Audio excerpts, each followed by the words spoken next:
Hello, hello, hello. It is Tuesday. It doesn't feel right.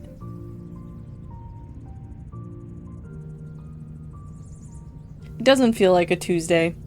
Mandy, thank you for the 310 stream streak.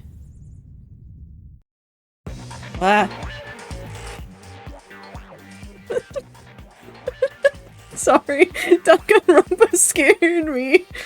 I'm fine. Everything's fine. I'm almost stuck between wanting my things to be seen by a large audience and not wanting to deal with that. No, that's a very valid and real thing to feel. And that's why I have usernames on the internet that none of you will find and none of you will be able to guess. So I can put things out there and just stick them into different communities and hope that something is seen by the right people. Thursday. Are you... Does that mean that Thursday belongs to the furries? Your username is Bob Jenkins 67. No, it's Bob Jenkins 69. Come on. You gotta know my brand. Are they now? Okay. I'm gonna go. There's a couple furry-owned places in Seattle, and I should just go into one on a Thursday and be like, it's Thursday. I'm sure that that's a joke that they've heard a million times. Okay. I'm not delaying this anymore. It's ball time. It's ball time. Are you guys ready for balls? I'm ready for balls. Do not open up Destiny 2. Where is balls? There's balls.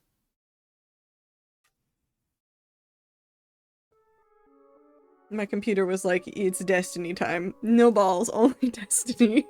Well, actually, there's a lot of balls in Destiny. There's a lot of spheres. Oops, Destiny stream now? No, because I actually have to set things up in order to do a Destiny stream, and I don't like doing it because I am lazy. I need to make my town better. What if I just expand it more instead?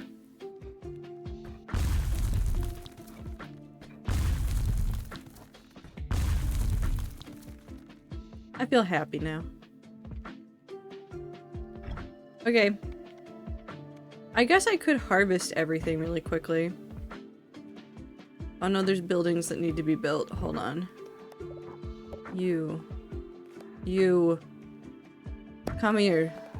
Anyways, hi rats. I hope that you're doing well. I missed you. I don't know what else there is to say about that. I just missed you.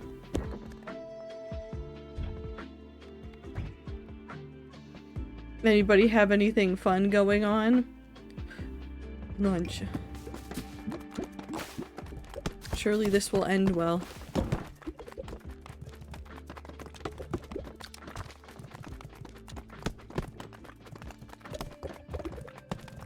At least I built one building. 2 buildings? One of them. 2 building. We'll figure that out later. Play. Oh, we need to get the empty nester on the first area. We'll do that. Also, I'm thinking about women. Oh, women. This feels like the Pocket Castle from Fire Emblem Fates, not gonna lie. It certainly doesn't feel like it should be part of a Brick Breaker game. I miss streaming. I like streaming. It's final season, but I'm feeling good. Hell yeah, I hope that all the rats that have finals are feeling good.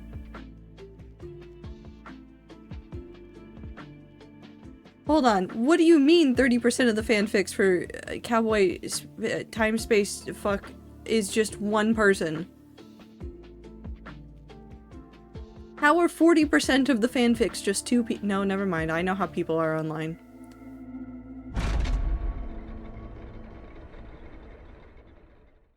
I know how people are online. Oh, that's right. She does not have many balls. I do not like the empty nesters. She needs more balls.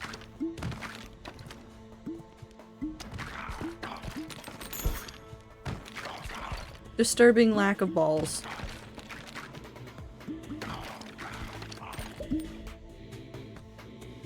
I need ball. Ooh. I have never seen this ball before. I like it.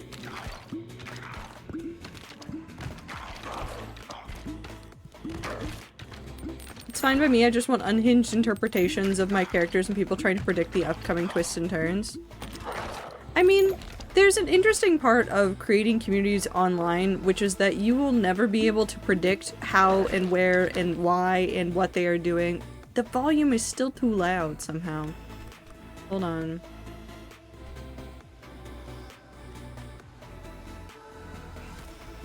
What's too loud? Is it the whole game? I can't tell anymore. Is the volume okay for you guys? I feel like it's just loud.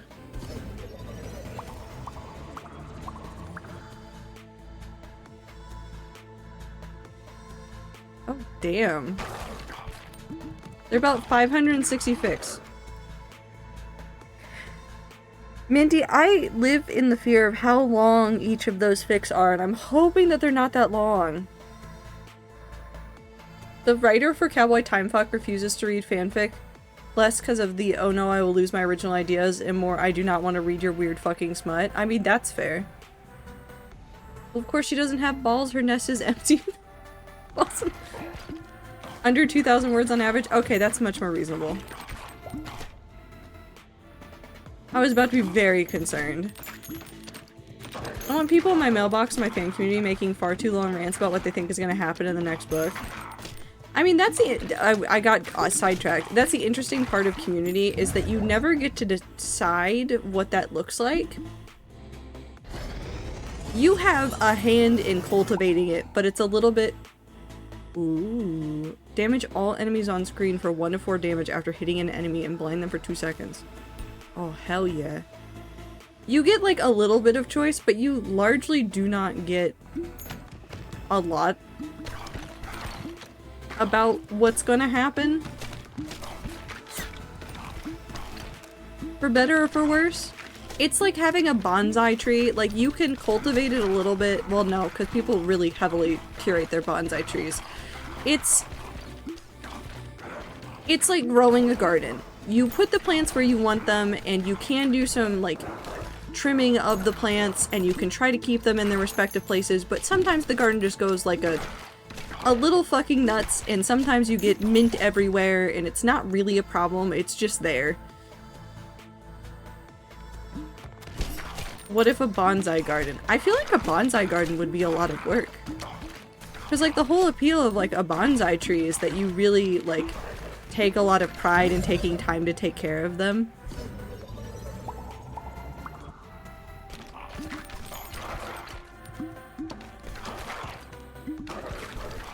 I don't know what would happen. That's true, which is why I'm keeping my desires very general to stuff that exists in some form in most fan communities I've seen. That's fair and valid. I want Ice Cube. Puts Minty in a garden. I don't think you have to try to do that. I think Minty just winds up in the garden. But like the community that I thought that I would have versus the community that I have are two different groups. Not for worse, they're just two different groups. And honestly, I had no real idea of what a community would look like for me. Also, I guess flash running right now.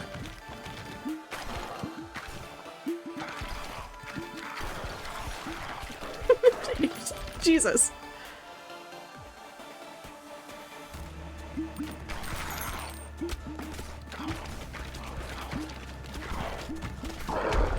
Oh gosh, I'm in a community, aren't I? You're in multiple communities, Zir. Slingshot. I know that I don't need it, it just seemed like fun. IDK about that? You're there, Zir. You exist in multiple places online, talking to people.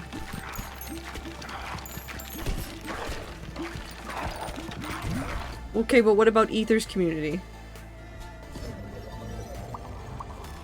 You're also there.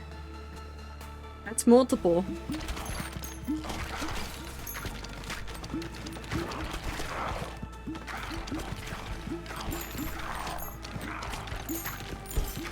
Communities online are real weird. Sorry, I just had violent flashbacks to the Danganronpa fandom on Tumblr. Do you ever feel cringe so visceral?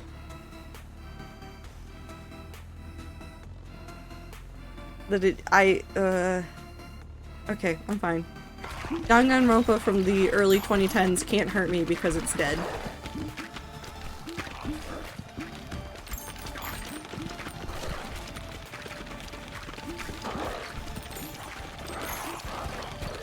Yeah, it's called Remembering Middle School. I don't feel visceral cringe about middle school. I feel so sad for younger me who really just needed a pat on the head and a hug. Arson.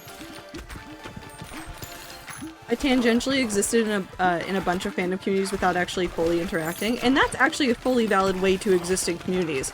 I think, and okay, this is also going to bring up a conversation about something that's really fucking stupid. I want you to know that Twitch, for whatever reason, is apparently rolling out a likes feature on clips.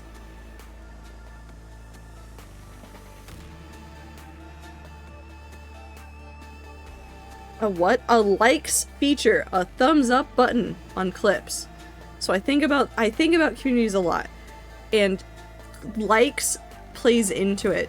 And it's this weird internet culture of like trying to create communities because that's where people will gather, and then they do things like create likes where then they they destroy everything.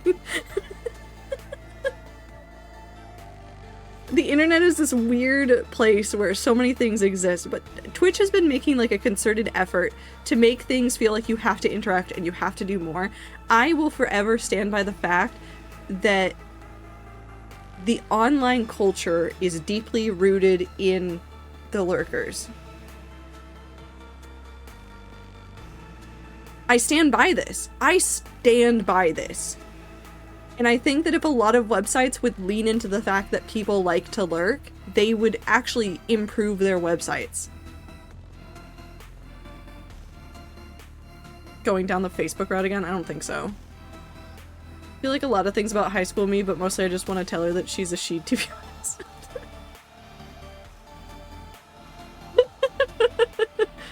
That's valid. Time to add minigames to the browser, make Farmville 2 but better since Farmville 2 was an actual pile of hot shit. I want to play Farmville. I want to play a good Farmville. What if I just make a really fun browser game? Nope, I'm just trying to make West of Loathing 2's RPG game.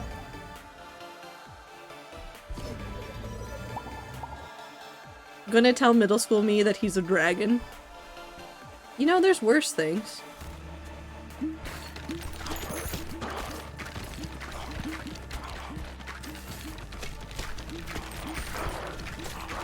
Whee!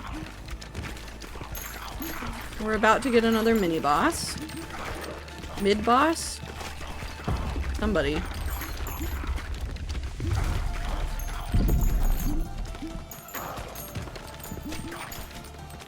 I'm gonna tell teenager me that it gets better. I'm gonna tell teenager me about all the updates that come to Minecraft. I'm gonna tell teenage me about horses in Minecraft. I'll still be as perplexed as when it actually happens.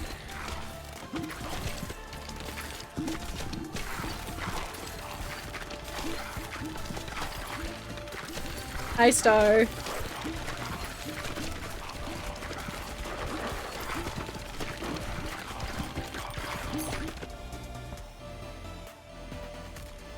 Ooh, I like that one.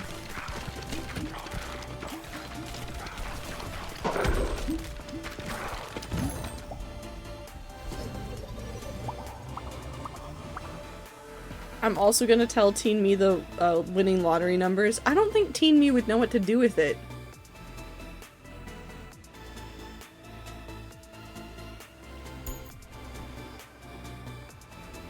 I need more wood.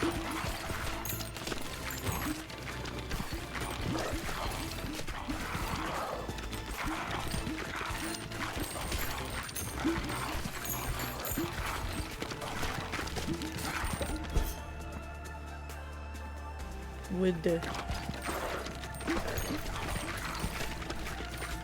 Anyways, Twitch is setting itself on fire that way. I hate it. I wish that websites would let lurkers be. I don't understand the streamers that call out lurkers. I don't understand that one time that Ninja gave everybody advice, and the advice was have your user list refreshing so you can see anytime anybody enters chat.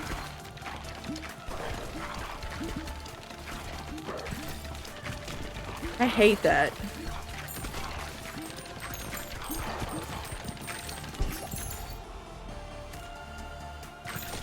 Because people don't know how to leave each other the fuck alone. No, they don't. I look at teenage me and not tell them literally anything because I need a very specific order of events to occur so that I get my current outcome. Maybe I tell teenage me to ignore all high school crushes, but I wouldn't listen to that as a teenager, so... I don't think there's a single piece of advice that I could give to teenage me that I would listen to.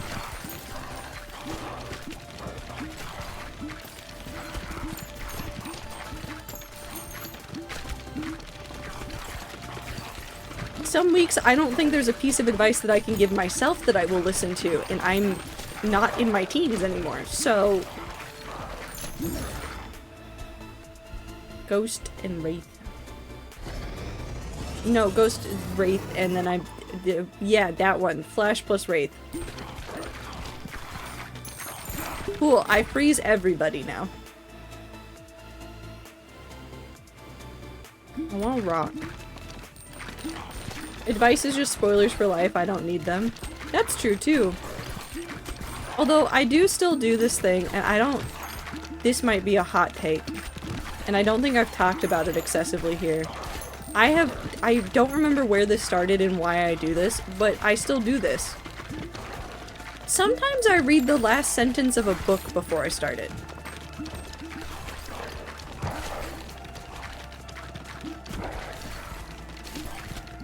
I don't know why.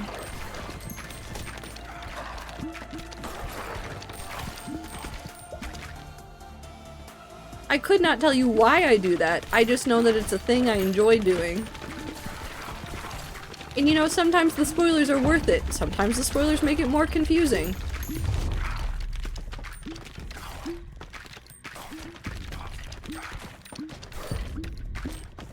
Can you stop being so melodramatic over there?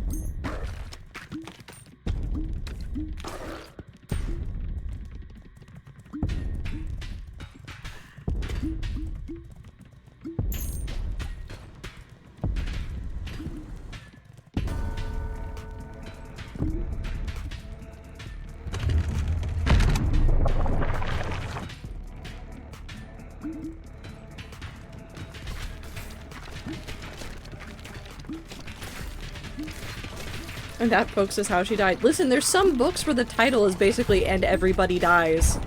And I still don't see it when everybody dies.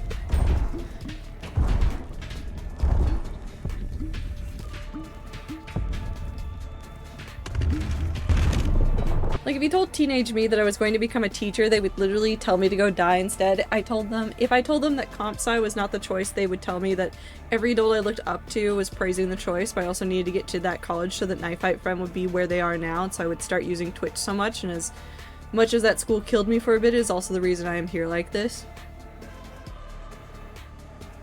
I wonder how invested the internet still is about horse girls. Pretty focused on horse girls.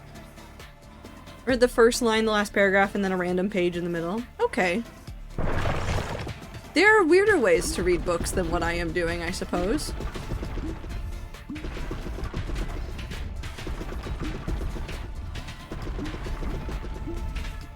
Sometimes you just want a little bit of a spoiler. Because life's about the journey.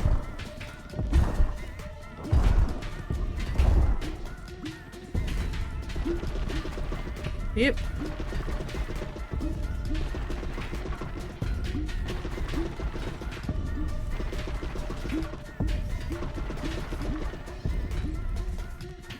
Ah.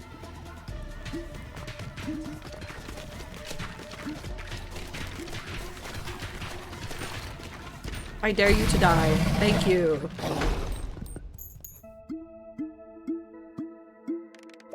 Ooh, I can't tell if you generally care about horse girls or if it's a bit. Do you need to know Blossom? Start at the end of every chapter and read it backwards. You know what? I feel like there would be a really... Oh, two wheat choices. Wheat. What was I saying?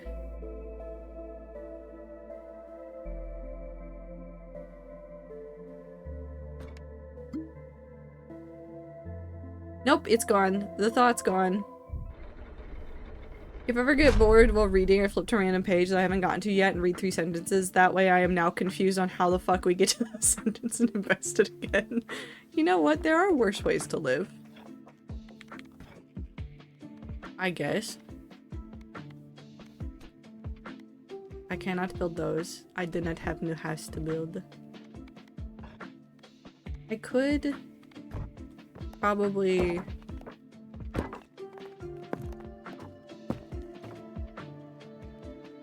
Okay. Okay. Weep. I was talking to a friend and they actually said they like running into spoilers because it tends to make them excited for the media because they wonder about the context of the spoilers. I mean, yeah, that's a big thing, is like, you want to learn more about what's going on, so you see the story spoilers and it's really just a, oh, well, how do we get here? Desert trophy.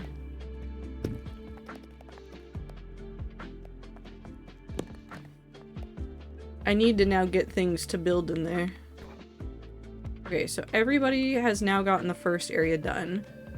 So now we need to get working on the other areas. I think I'm just gonna go with whoever's gonna get me the coin bonus as long as they have a space that I need to, like, complete. Also, write as much or as little as you want. Some days you only need to write 5 words. Some days you need to write 15,000 words. Whatever works, works.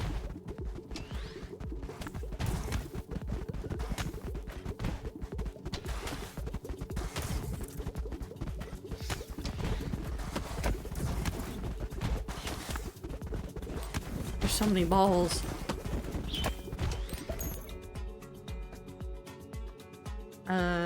Lasers. I like the lasers.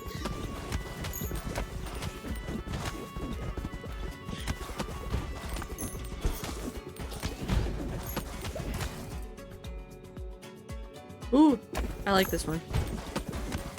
You can have even more balls. Oh. See, the amount I want to write is a lot, and then I don't do it for some reason. Maybe because it feels like too much all at once. I set small writing goals for myself every day because I know that if I exceed it, it will feel great, and if I don't exceed it, it will be whatever. Well, and I say small. My writing goal is about 500 words a day.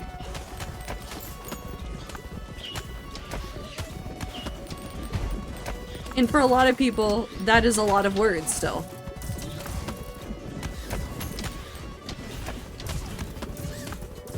Mostly it's just a matter of getting myself started. I do, well, okay, so it's not consistent and it's not always a thing, but I have like a ritual that I follow. Every time I sit down to write, it's usually I have made myself a drink. I have set up something, I've set up a couple things in my space a certain way. Sometimes I light a candle depending on like how focused I want to be. Like there's lots of little things that I've built up into like a pattern of creating a space for myself for writing that really help me get into that mental space. And that really comes from like persistent effort in cultivating that for yourself. It's not something you can just start tonight. Well, I mean, you can start it tonight, but you're gonna be trying to build up those habits.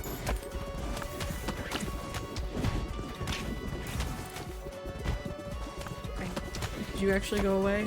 Do I know what's going on? No. Oh. Oh. I want the holy laser because it makes me happy. Takes a whole fucking generation. By the time I get there, I look like aged Benjamin Button, but I fucking get there, so it turns out without Spider Bitch on accident. I'm worried about Wu. Wu is getting into eugenics? What?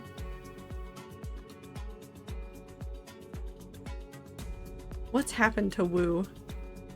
When I say I don't think of 500 words is a lot for me, that is for me specifically. For some people it's a lot. I just happen to be a very verbose writer, which continues to surprise me. I just constantly think about how easy it is to just spew out 500 words versus how hard it is to cultivate 500 good words.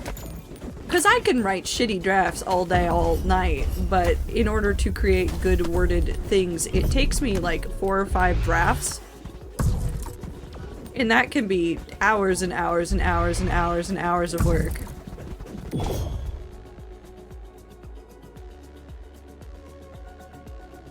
Hi.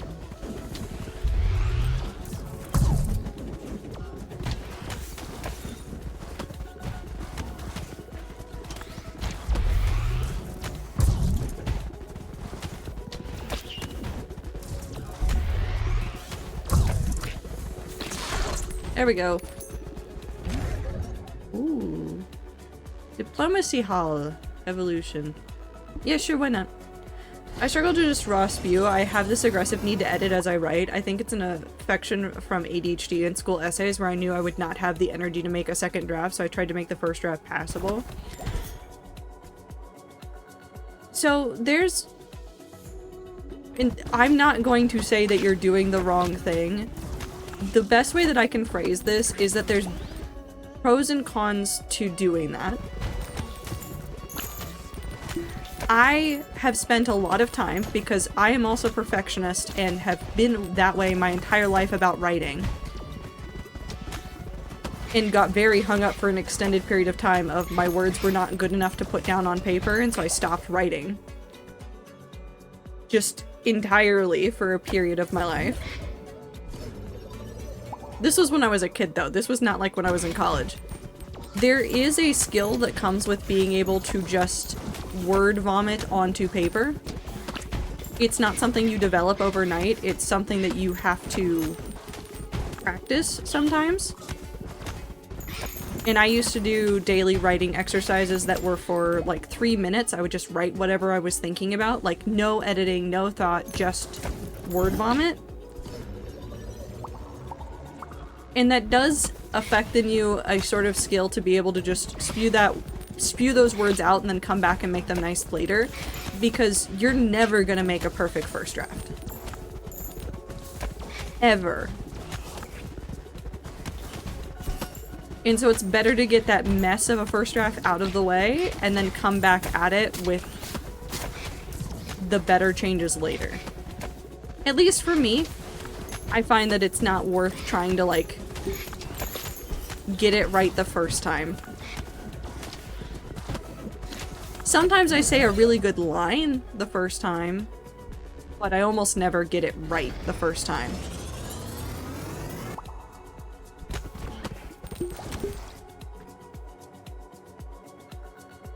But then there comes the, like, learning how to edit and when to not edit, and it's just a lot of skills that come into writing. And I keep thinking about there was I don't know the entire drama. There was apparently an account on Twitter that kept advertising AI art, that they traced their art so that they were looking like they weren't AI.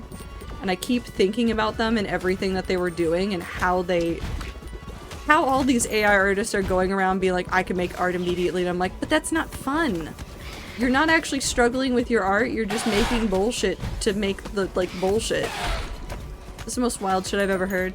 Okay, it gets worse because they were just making not safe for work artwork in order to be parasocial and get people to quote-unquote, like, thirst over the character and feel a way parasocially about the character that was their, like, persona. It was utterly bizarre. I've been thinking about it all day because I was listening to a video about it while I was working, and I shouldn't have been doing that because then I just sat there questioning all of my life choices and how everything has ended up where it is.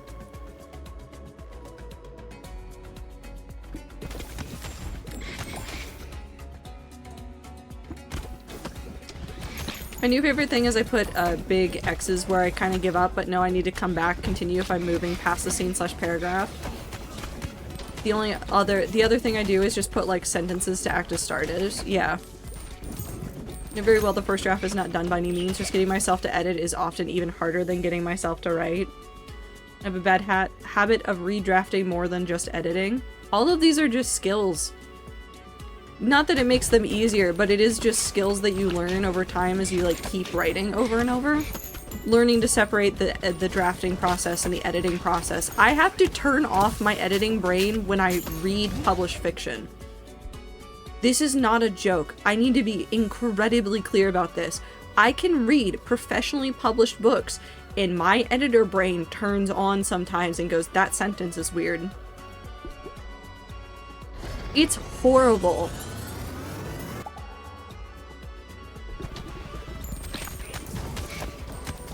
I didn't read that.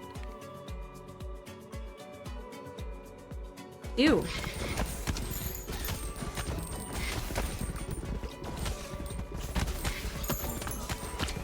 You hate the many eyes? No, I hated that it births an egg sac sometimes.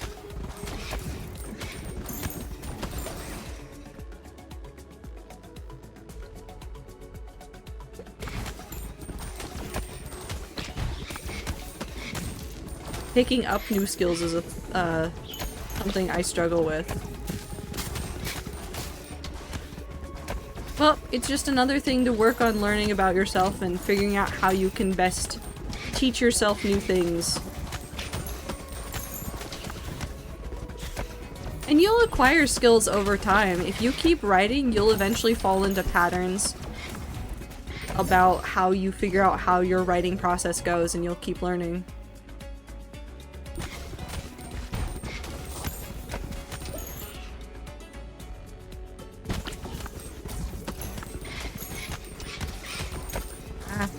I don't like it here.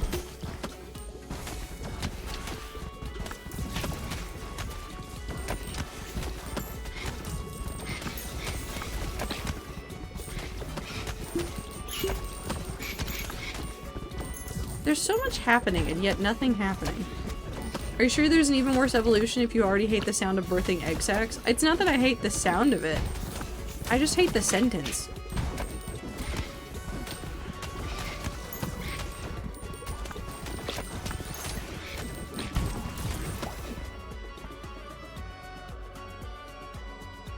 Ghost.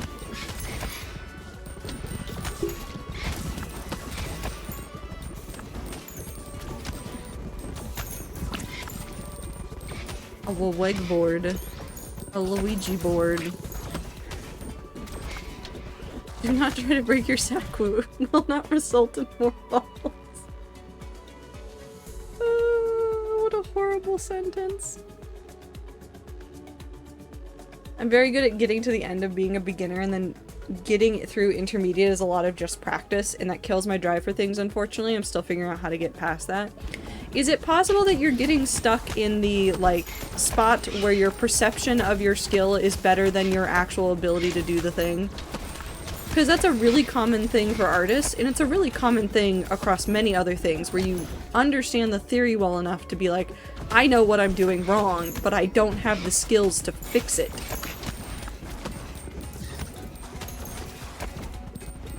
Because that kills it for a lot of people.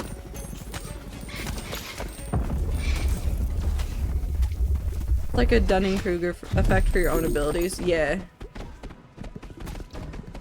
I said that name wrong. I said it wrong, but I understand.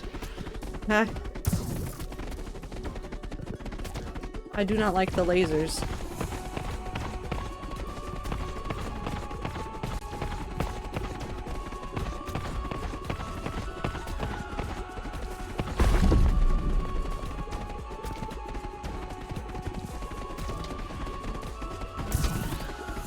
Stop. Knock it off.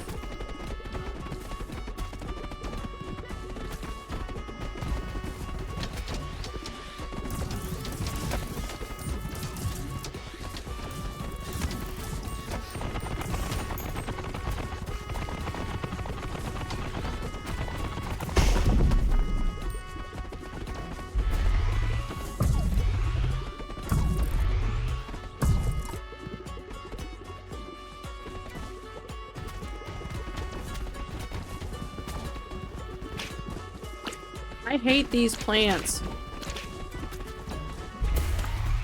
I hate this game. I don't. I like this game. Me with woodworking constantly. That is definitely part of it. It's usually whenever I hit the point of I know this is wrong, but I don't know how to make it not wrong. Yeah, it's the plateau. It's where your perception of everything is... Your perception is better than your skill.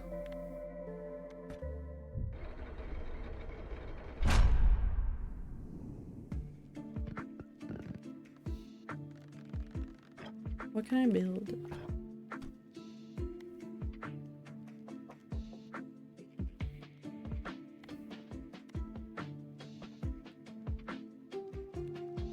I can make both of these.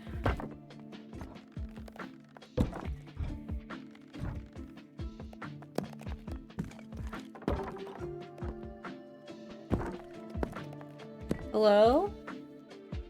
Anne? What? No. Anne.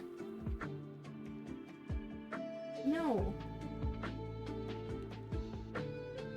No. That is a couch. Not a scratching post.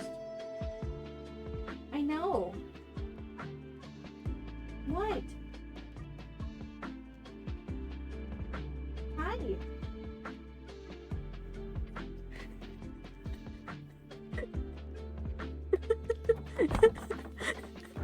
She meowed at me, but also just started yawning mid-meow.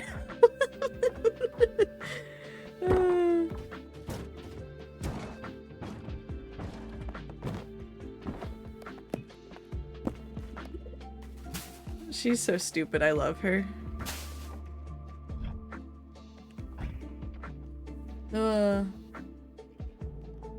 Grinding through that is just really hard, doubly so when it's something you care about. Nothing makes me more upset than trying to draw.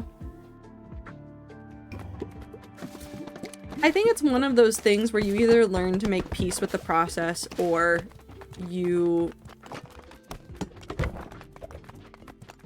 move on from being better in that skill. And there's nothing bad with being mediocre in a skill. Which I think is also a thing that we've completely, like, somehow screwed ourselves over with. For some reason, we think that we have to be better, like, the best at everything we do. Maybe that's just, like, societal pressures of, like, if you're gonna do something, why half-ass it? But I also think that, like, you can also just have fun.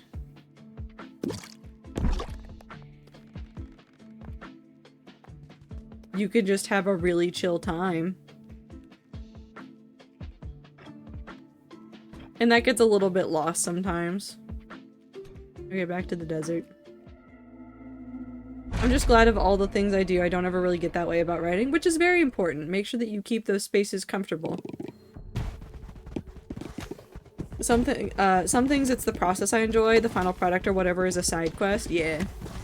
I still have a project that I wanted to do forever ago that I never got the chance to start, that I have all the materials to do, that I am staring at and going, well, I have time off. What if I just...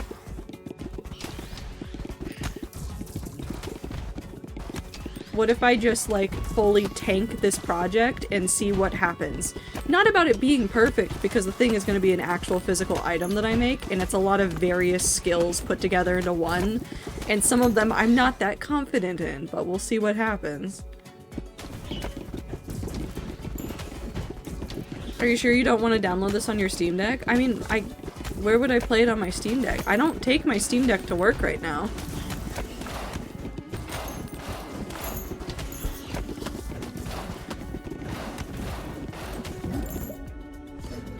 Right now? Well, yeah, right now. There's still time later. That's not concerning? No, I've just had too much stuff to do while I'm at work. So I just open up like an idle game on my computer, on my laptop, and then I just leave it up, and then I stare at the fish, because it's usually a fish game.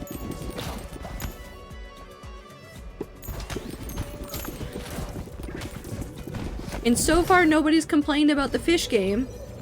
So I'll keep playing it.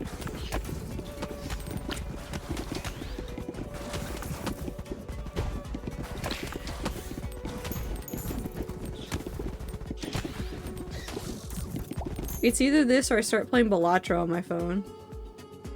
And I think I would get in trouble if I was playing Balatro on my phone at work.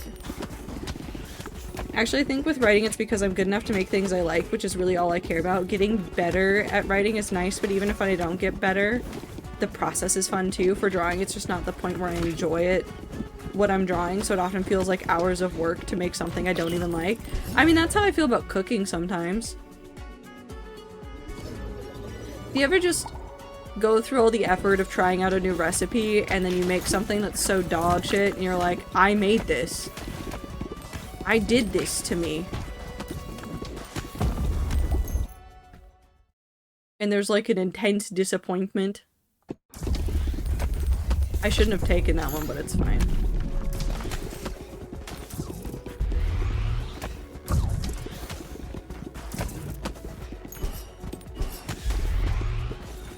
I'm going to die and it's fine. Oh, never mind, it can't kill me. It can just get me really close to death.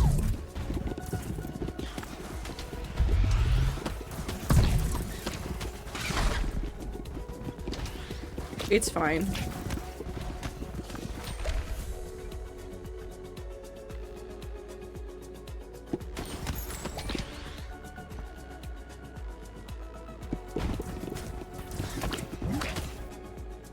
Evolution? No. Vision.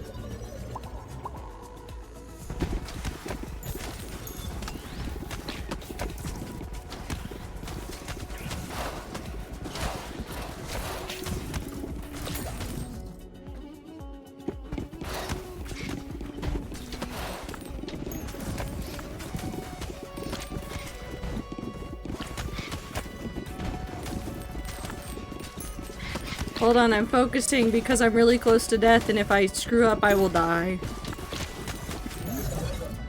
Ooh. Ooh. Okay, I need to experience ego death or something where I just enjoy everything, that I won't care about the things I draw. Well, I don't think you need to experience ego death. It's, again, it's another skill that you learn. Unfortunately, cooking and baking are both labors of love, and unless you're confident in your skills and curiosity, sometimes you just birth an overly salty log of shit or bake a cake that just couldn't be called anything other than a cake. It's true. It is very true.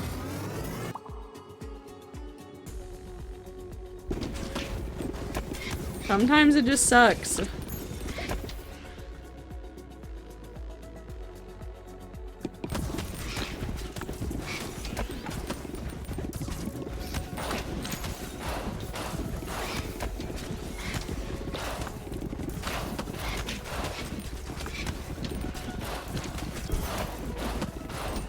I'm gonna die.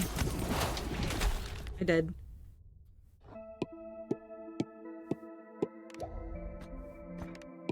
That's okay. And then you just sit there and quietly and begrudgingly love or toss it into an orphanage. Yeah. I mean, the trash. Eh. Same, same. The trash can is the orphanage. Yes. I think we understood.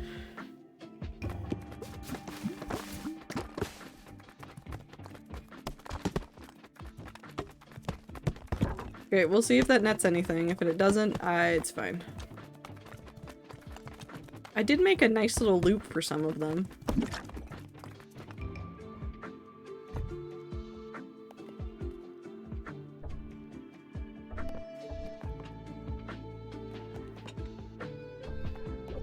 You're upgradable?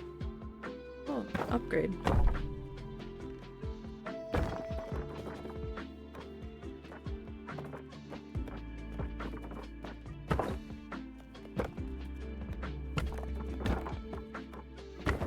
Okay. Back to the sands we go. The Liminal X Desert. Felt so easy learning how to draw human people. There are so many resources out there for every aspect I could get stuck on and the rules don't change. How the fuck do I learn to draw dragons? You decide on your favorite dragons and then you commit arson. That's not correct. Don't listen to me. Actually, for dragons, that might make sense. A little bit.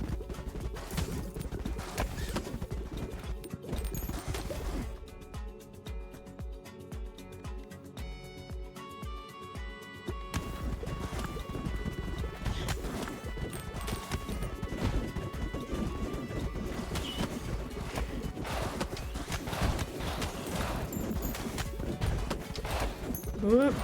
Come on.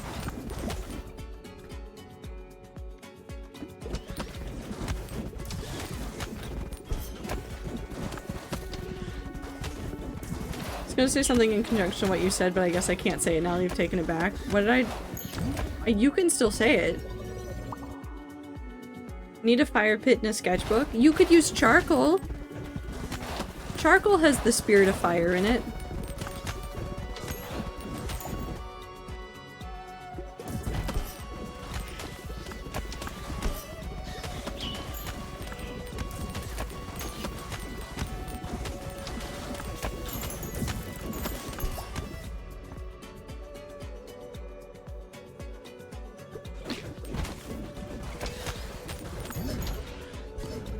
The longing to develop skills and its eternal battle between that and the actual work required to develop those skills. It's one of those things where I think sometimes we look at something new that we want to learn and we set our goals way too high. And I actually have been watching a whole bunch of journal people because, surprise, surprise, it is that time of year where all of the planner and journal people start posting videos about their new spreads and their new journals and their new notebooks for the next year. And so there have been a couple of them that have been like posting about like goal creating, and there's a really, if I remember after stream, I will go look up her channel because I do like some of her planners and I like the way that she sets things up, but also I like the way that she talks about her goals. Now the interesting part of this is that her planner system, which is also her entire career, so don't think you ever need to copy her entire planner system, but it's based on a quarterly system instead of a year-long system. And she specifically also sets up new goals for herself in the quarterly system, not in a yearly system. Because, in her words, if you do 3 months of something and reach the end and realize, oh, well, this isn't what I wanted to do, or it's turning out to be a waste of time, it's a lot easier to pivot then and change your mind and do something else, rather than trying to set up these really big, grandiose goals for yourself that are harder to obtain and much more, like, difficult to manage. And I thought that was such an interesting way of looking at, like, the way you do New Year's and things, and I've always been a pretty, well, I say always, since I've started streaming, I've been a pretty adamant person of not making New Year's goals. Like, resolutions are fine in theory, but a lot of the time your theory or your goals for yourself and your aspirations for yourself don't happen in the time frame you think they do. So when you're making goals, you really need to be making more than one goal, thinking about how these all fit together, where everything goes, all this stuff, so that you're not setting yourself up for failure.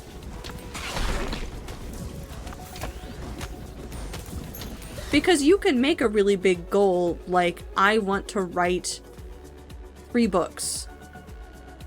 That doesn't help you, because books are ambiguous and all sorts of stuff. Yeah, it is about SMART goals, but also, like, it's also about looking realistically at your goal setting. Because you can write out SMART goals anyways. If you don't know what SMART goal... Hold on, we'll do this. The acronym for SMART is... specific, measurable, attainable, relevant, and timely. Attainable is the one where a lot of people get stuck on goals for themselves, I think. So SMART goals I've mainly seen in the context of, like, work and setting goals there for, like, what you want to do in the year. And I've also been having to do this for work because we have a little, like, review process that we start in the winter. And so we've been working on that, and I've been looking at those goals, but also, like, that's fine. It's whatever. Those ones don't really matter to me. It is the attainable and, like, whether or not you are willing to give up what it would take to achieve that goal is something that I think that we don't think about very often when it comes to personal goals. Like, somebody may say, oh, well, I want to lose... I'm trying to think of, like, a number that would be insane for 1 year. I want to lose 100 pounds in a year. That's not that attainable. And somebody will look at that and be like, okay, well, I need to change my diet. I need to exercise X amount of minutes per day. I need to go to the gym X times a week. I need to do all of these things. I need to be walking 6 miles a day. I need to get out all the junk food in my house. And when you break it down into something like that, it is no longer attainable. Like, at all. Because it's not feasible for you to start it.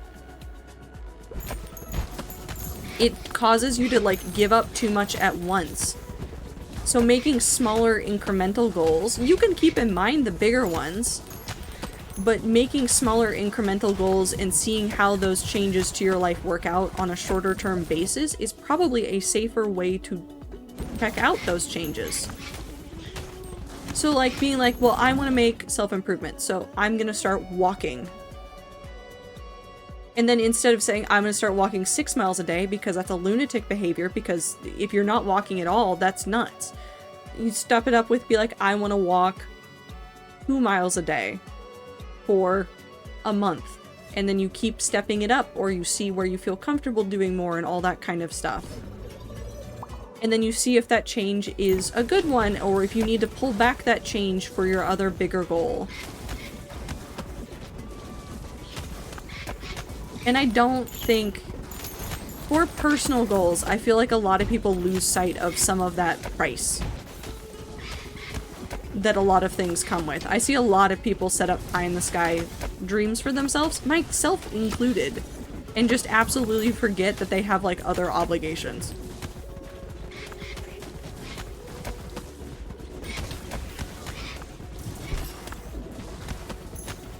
And says hi, everybody. What? You're a baby. Yes, you. Yeah, you're a baby. You're a noisy baby. No, you cannot have the fire logs. Okay.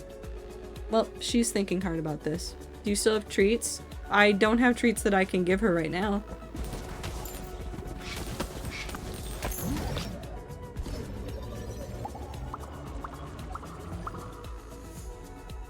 I just made your whole gift just cat treats and left it inside the same box just to fuck with you. Okay, that would have been funny.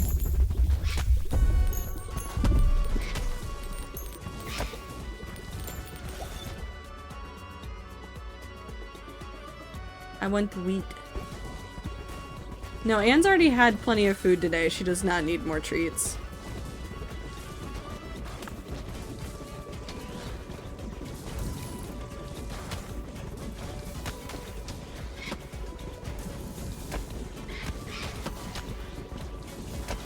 Ah.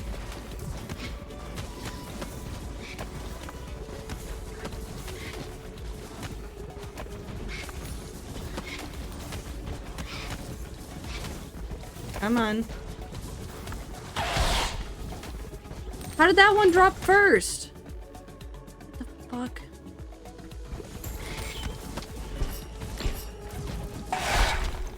Okay. No, I don't want that. Do this one.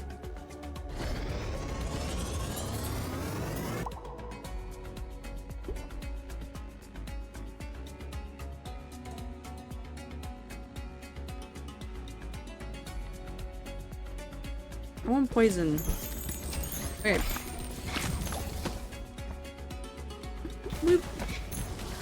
Very good conversation is very important. Just starting to edge into territory of stuff that I personally need to go to therapy to get help with. No, of course. You're allowed to disengage with the conversation whenever you want. I ramble about a lot of nonsense. I can go back to thinking about Hytale. I'm so excited for Hytale.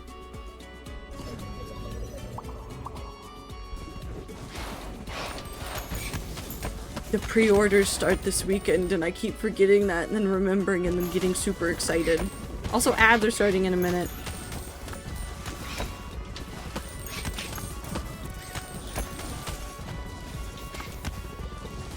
I know that I won't be able to play it for another month, but I'm so excited.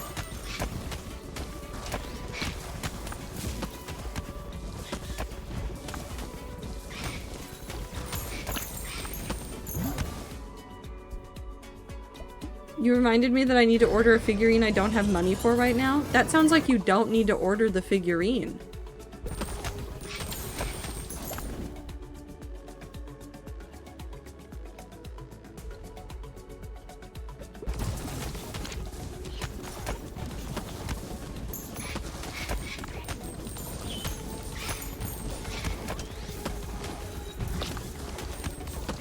Well, I don't want to disengage. I just know that if I don't, it's gonna be a complaint about my general struggle to do anything at all, which is a therapy issue, not a Twitch chat issue. Very fair. That's where you wrong, Bucko. It's Miku. I'm pretty sure Miku will forgive you for not buying this one figurine.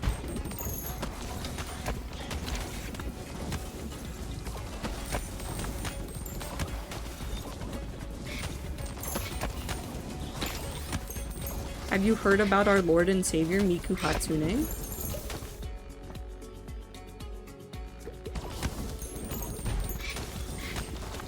It's limited run too, so that's the issue. You don't need it then. You don't need any Hatsune Miku things.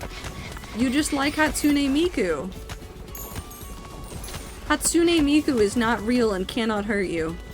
I need it? No, you don't.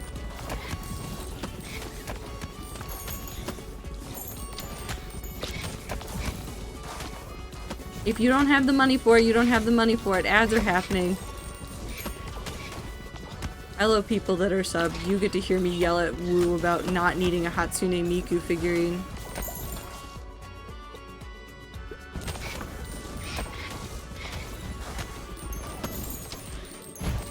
If you have the money for it, then get the thing. But if you don't have the money for it, don't force yourself to get the thing. I need to turn my room into a place of worship. I'm pretty sure Hatsune Miku will forgive you if your room is not filled with figurines of her.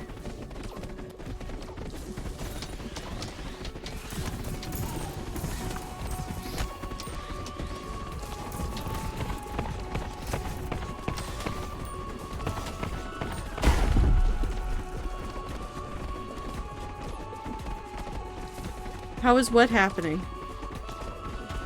Hello, Trader and Rat.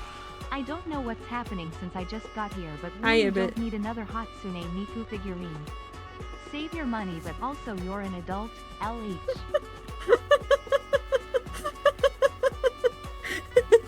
Ibit, you're wonderful. What did happen? She needs to overpower Phoebe, which is turning on their own lights again. You know that the tree produces electrical current? Go buy more of your twinks. They aren't twinks.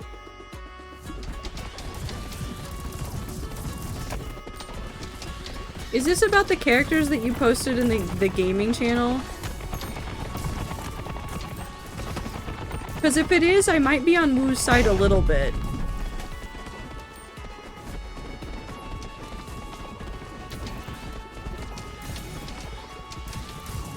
They're kind of twink adjacent. I know nothing about whether or not we could call the K-pop idols twinks.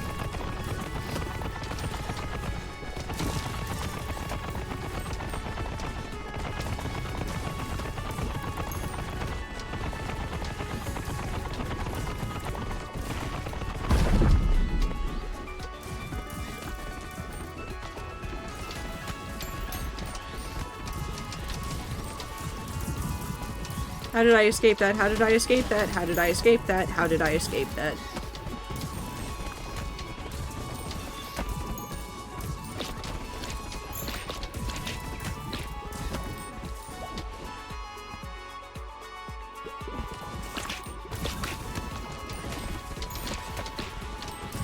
Rats greater than many trees.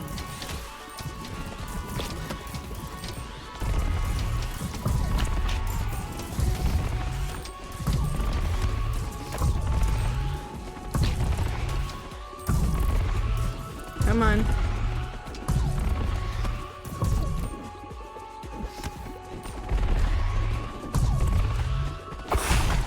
I did it. High time. Kaveh isn't. Leave him out of this.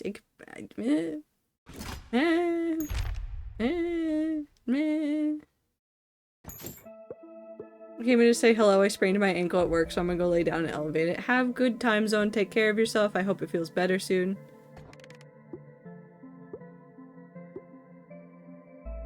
Whee! Return to base.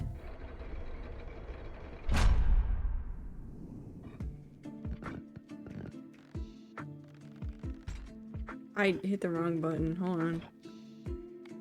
Where am I going? I don't have enough rocks. I think I need to finally expand out the area that I'm using.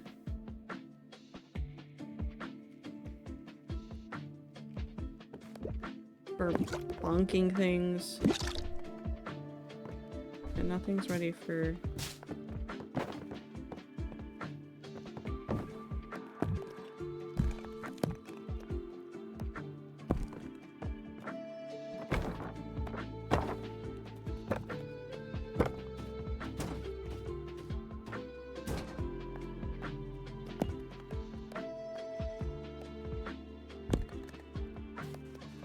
Got that in there. I need probably to upgrade these boulders. Oh. Hey. Upgrade. I don't have enough to upgrade. Okay. Let's do this.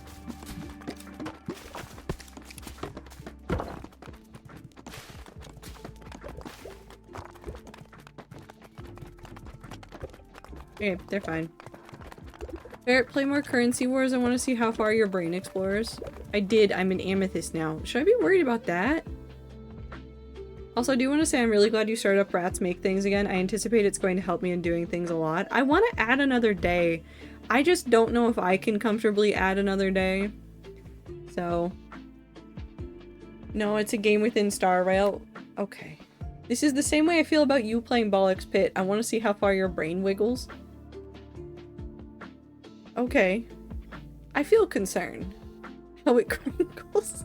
Don't talk about my brain like this. You leave my brain alone.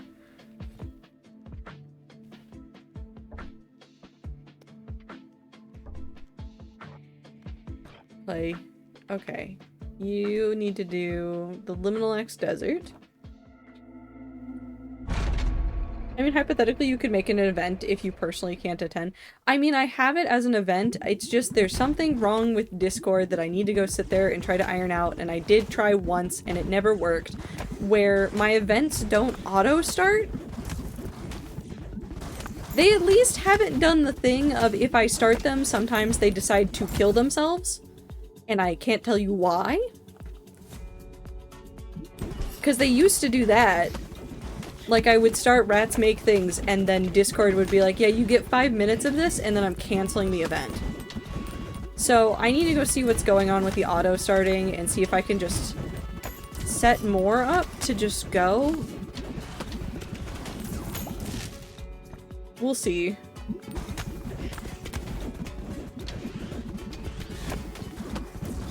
Interesting. I don't know. Discord broke. Based on the way some of their API stuff changes all the time, it's a disaster, always, forever.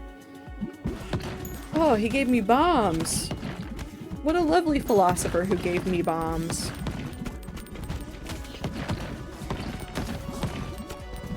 What a sentence I've just said. I do remember last night it asking me if I wanted to end Rats Make Things since I was the last one in VC. I think if you're the last one in VC, it asks if you want to end it, but I don't know if you can end it. They've changed some of the permissions, and they're changing more still. I think I updated everything for the mods so that they can pin messages still. Because they changed how pins work permissions-wise, which is so stupid, and they've made it a separate permission that you have to give, and I guess that's fine, but also that's stupid. If I give somebody manage messages, they should be able to pin them. That should not be something separate. There's like some rare scenarios in which it would be useful. I can see a lot of scenarios in which it's bad.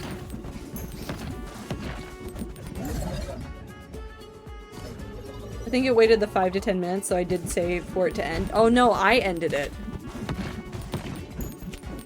Because I was still around on my computer, I was just doing some other stuff, and so I ended it. So I need to go look at the permissions and some of the stuff that Discord has written out for how events work, so that I can make it work better.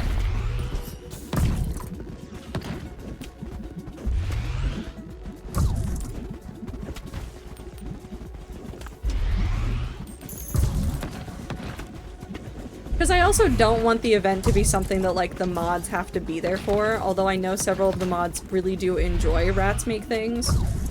I don't want to force the mods to have to be there to manage it.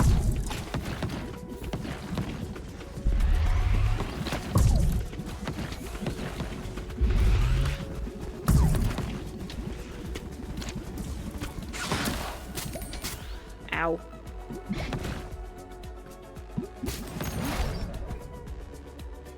Why'd you do fission?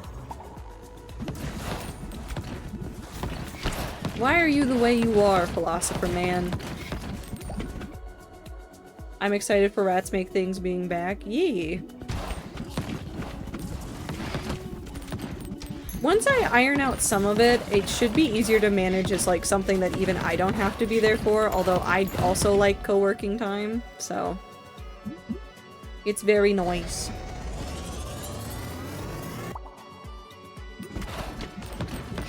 I just remembered I have to stay at work late tomorrow, and now I feel pain in my soul.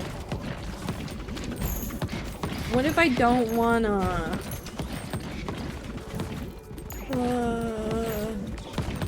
They put the Christmas party on tomorrow, and I'm normally done pretty early, and I think it's like an extra like 3 hours in the office, and I don't want to be there.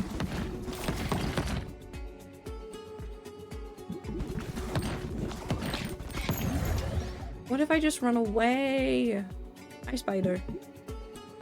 We got a new person on our team at the work this week, which IDK had to feel about, to be honest. I mean, as long as it's helpful for another person to be there, I say it's a boon. If it's not helpful, then I don't know what your department manager's doing.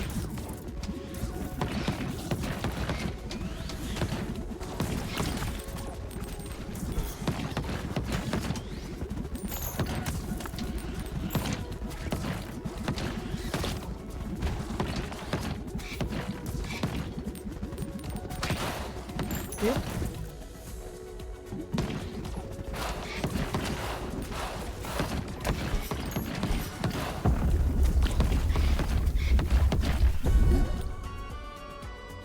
Love how I haven't told a single teacher about my gender identity, but I also have just not been putting prefixes, and now the second time I need to, I'm putting mix for the second time and will not be talking about it.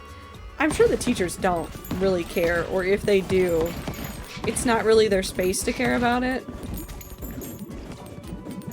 You live your best life. They'll figure it out or they won't.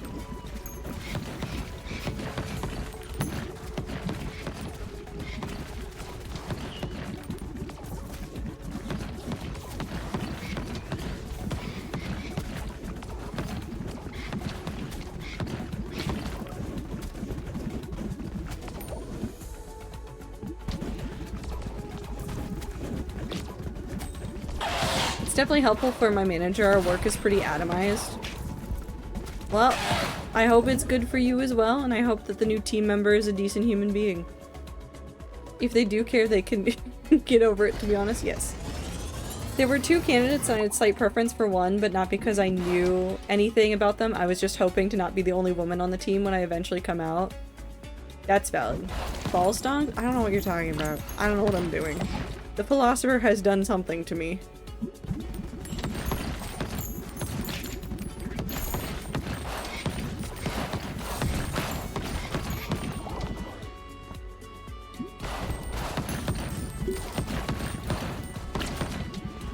I've had the same opinion about things here, and I will say, at the end of the day, it should be whoever's going to be a good culture fit. Oh my god, what the fuck is happening?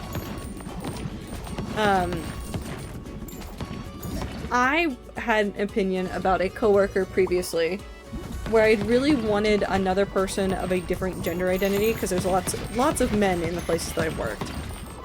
And it wound up to be the worst option I could have picked. There was another non-man on the team, but at what cost? And the cost was really just my sanity.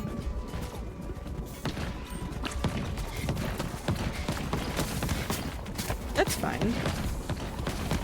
That sure, what the hell's happening? Okay. Ah, I see. My Spider Queen is a radiation beam.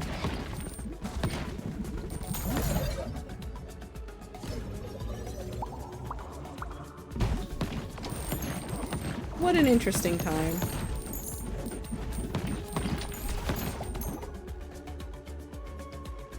Oh, we're taking knives now.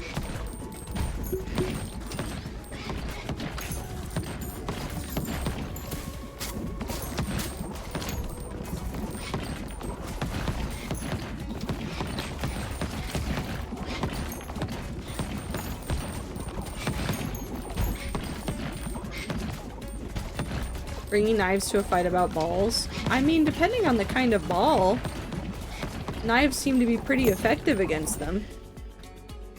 Not bowling balls, though. E. They don't, and to be fair, the teacher I'm handing this particular assignment to is an very old progressive lesbian, but it's funny because I wrote mix and then went, writing it for myself might be too far for writing on this assignment. We'll just write they. That's fair and valid. So like both of them were already hired. They just work in my department. Just one got put on our team and the other got put on a different team. Interesting. We do a thing where new hires from college go and work with a bunch of different subparts of the department before finding a forever home. I actually really like that approach to... Well, okay, it works really well for some more generalized departments. There's some where that's a disaster and you should never do that. You should find somebody who's qualified for the thing. But it depends on like the team structures and things. I will say that in other places where I've worked where they've been able to do it, I really like it when they let people like see what's going on with different teams and then move into a team permanently. It's a lot nicer. Where a lot of the work is dealing with the same core skills, I think that should be something more places should do.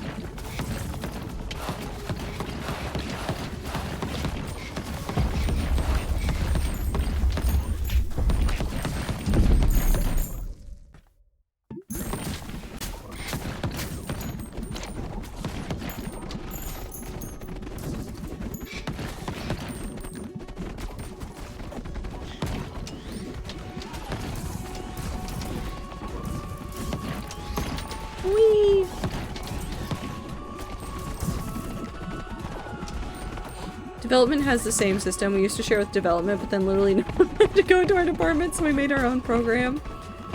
Oh no. It happens.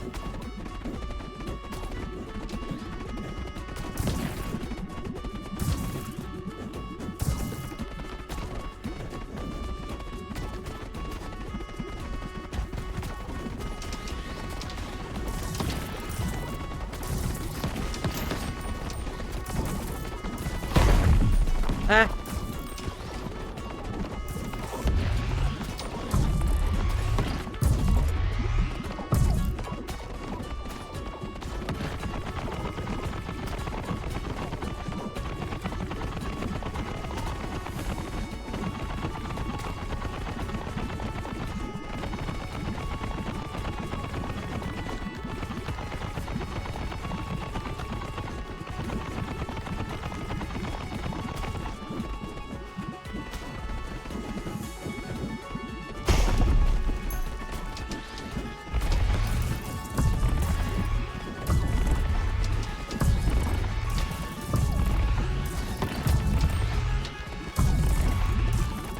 I am so terrified right now. Please let me live. Please let me live long enough to kill them. Please.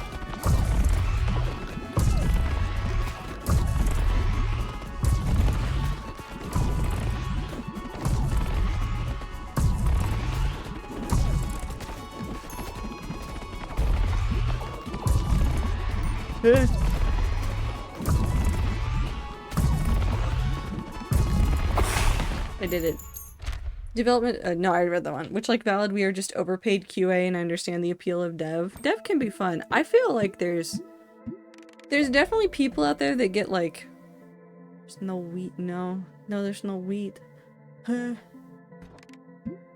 is so sad. Alexa, play Despacito. There's people that really look at something and feel like they'll have a lot of fun with it, but I feel like if more people got the chance to try out some new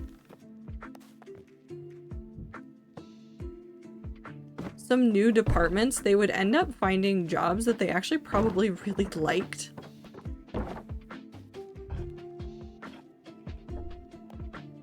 There's nothing I can upgrade right now. There's just a lot of cool things out there in the world. I need more money. I need more resources.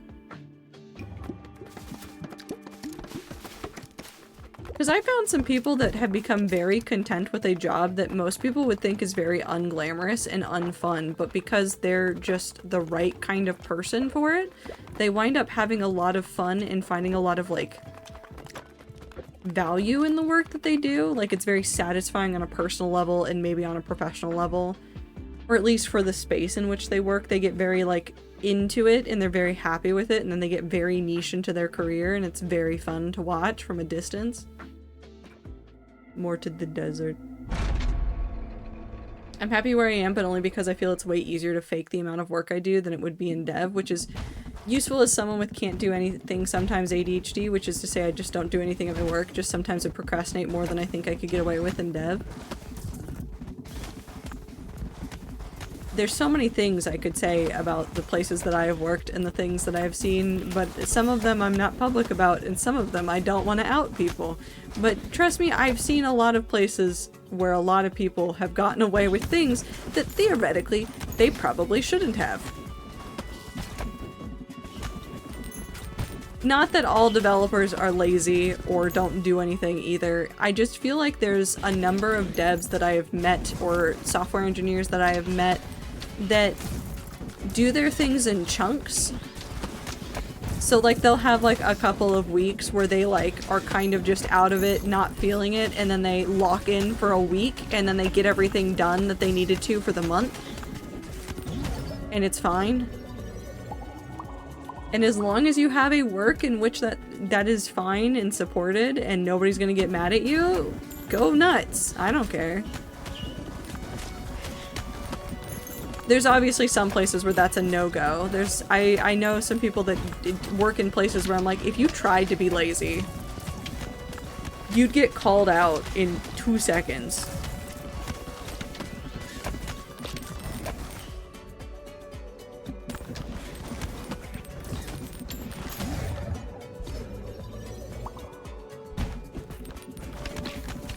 Like, my work can't really be procrastinated, which I will never tell you what it is, but my work is time sensitive most of the time, so I have to, like, build out things to make sure things get done appropriately and on time. So I spend a lot of my free time just writing, like, this is how this process should work, so that people will follow my processes and give me the information so that I can do things in a time-sensitive manner, so that they can have the things that they want in a time-sensitive manner.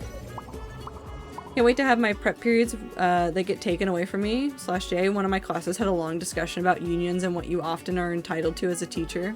Ooh. What? Wait, hold on. What's happening to the prep periods? Are they actually being taken away from teachers? No, they are. I've heard that before.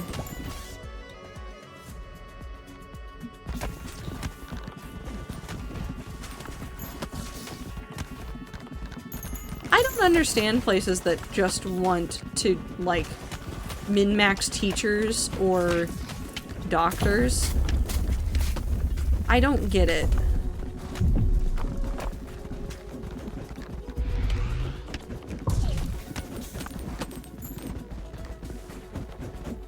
It's not so much that I'm lazy as it is just the same struggle to do things in my personal life shockingly applies to my job. I know, I hate it when those like personal and professional problems just follow you everywhere and you can't separate them out entirely, and it's like, dang, I thought this was my professional issue, not my personal issue.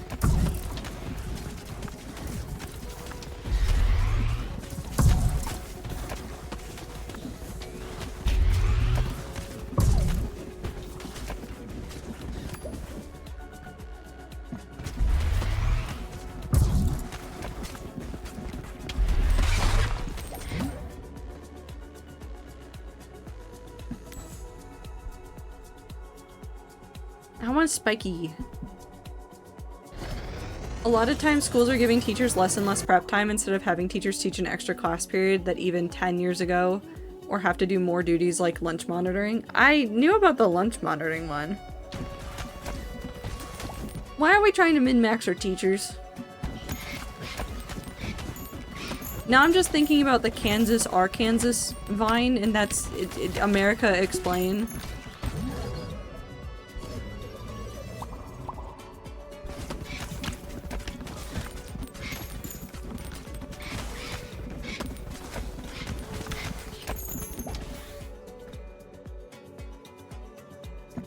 Baby balls.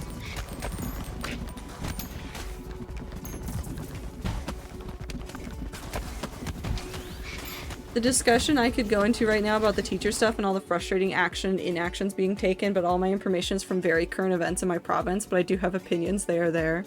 Well, I'll ask again in about 3 years when none of us will remember any information that you have told us, and it will be difficult to find that local information again. I'm gonna put it on my calendar, and all it's gonna say is ask Clover about teacher stuff. Schools don't want to hire more teachers, so instead they keep just overloading. Yeah, but they keep doing the same shit to doctors too. The insurance companies keep, companies that fund hospitals are like, you need to do X, Y, and Z so that we can get more profit. And I'm like, just kill everybody, I guess.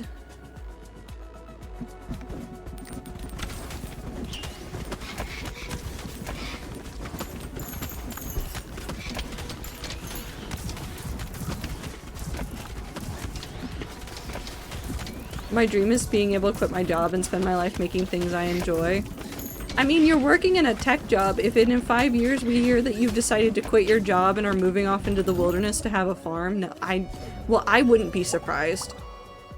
The number of stories in my area that are like, a Microsoft employee got sick of their job, so they went out and became an alpaca farmer. It's infinite. It keeps happening.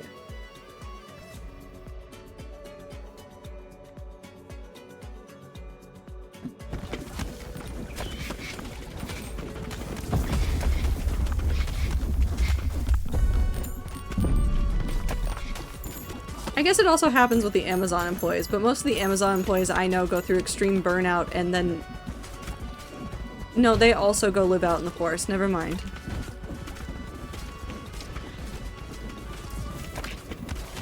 Well, everything's back there now.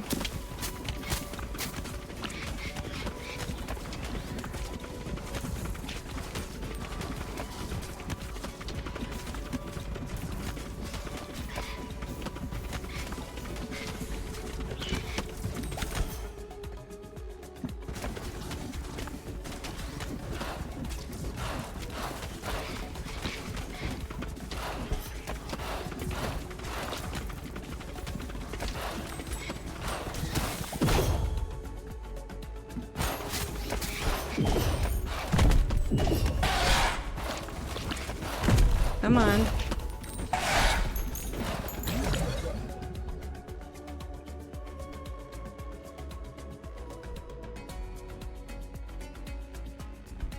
That surely makes sense.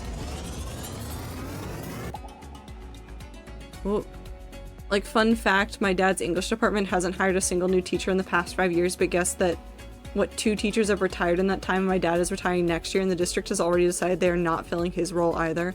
That's so fucked up. So ready for the first several years of my copy editing career to be overworking myself at other unrelated jobs to live. Clover, I hope not.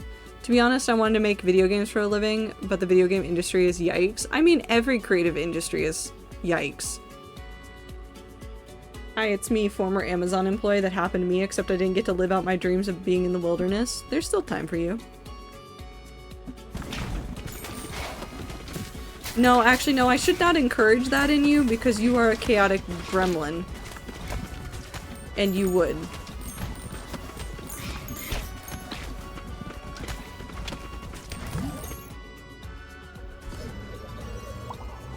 Well, we'll see, networking, but you know, yeah, it's tough. Take care of yourself as best as you can, Clover. We don't want to see you melt and die. I need wood. I need wood.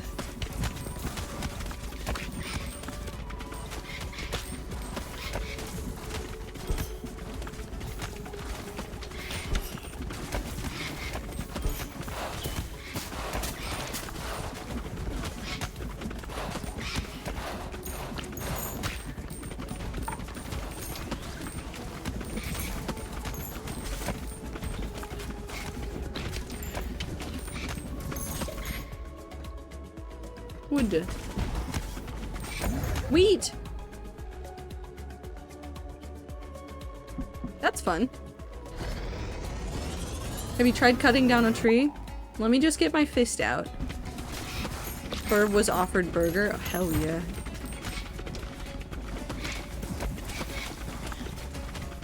I'm gonna go be very American.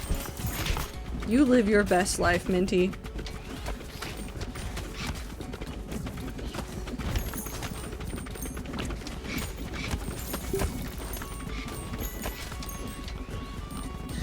Is there pickles?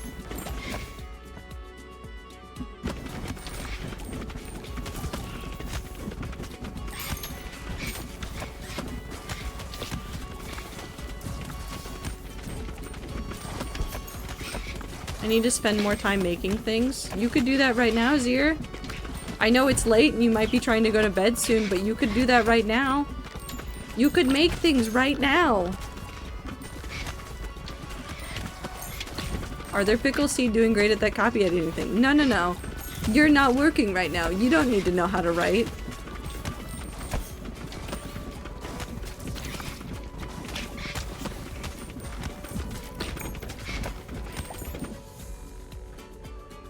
Who needs to know how to write good when they can just be chaos? You only need to know how to write good when you're helping somebody else. Then it's fine. I'm trying. I have ellipsis, open another window. I just want to hang out and stream. I mean, the other thing that I also, like, constantly think about for people is remembering that thinking about a project is just as good as working on a project.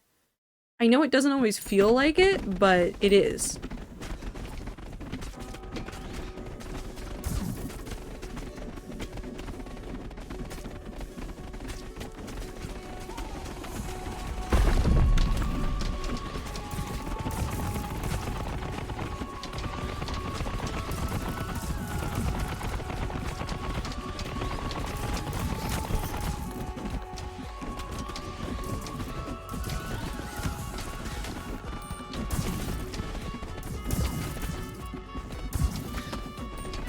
I don't know what I'm doing. I'm scared.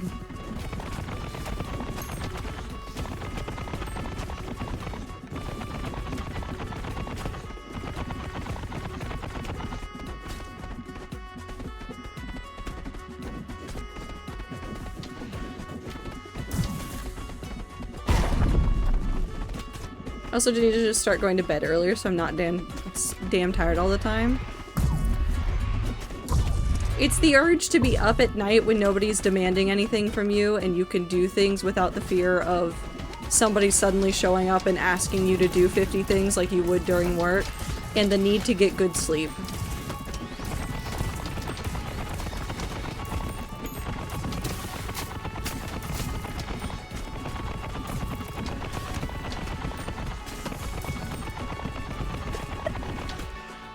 Way to call us out, Ziploc. No, I'm the same.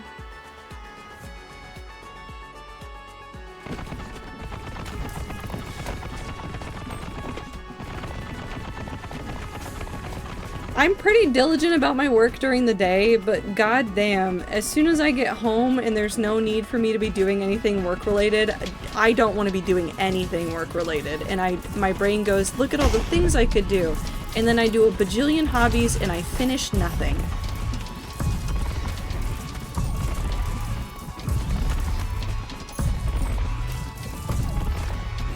And that's the way the cookie crumbles.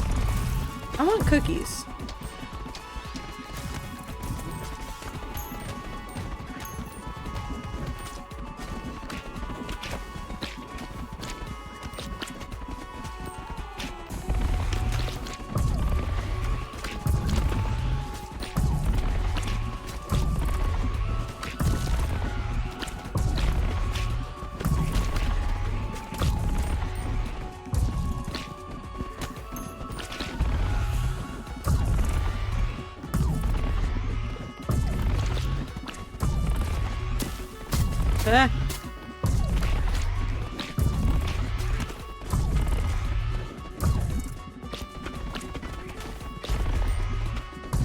Please die. Please die.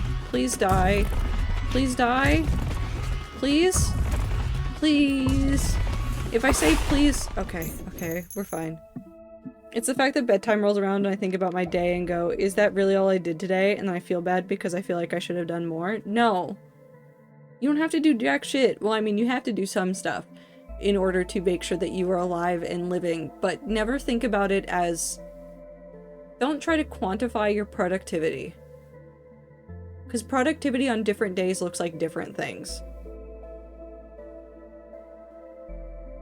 One day you can give 100%, the next day you can give 20%, the day after that you can give 60%, the day after that 80%. I think about this when I do walking because I've been trying to get better about getting outside and walking more, and I keep going through periods where I'm barely meeting my goal, and I made my goal not that bad, but like a little bit more than what I was used to, and like trying to make sure that I'm stretching myself. And I realized that I was beating myself up over meeting a goal that I set for myself, and I went, that's stupid, I'm doing great. I didn't do my best. Like, there was a day where I walked like 10,000 steps and I was at home all day, so that was pretty good. And the next day I barely met my goal, and that was just the two different energies of those 2 different days, and that's fine. It's okay.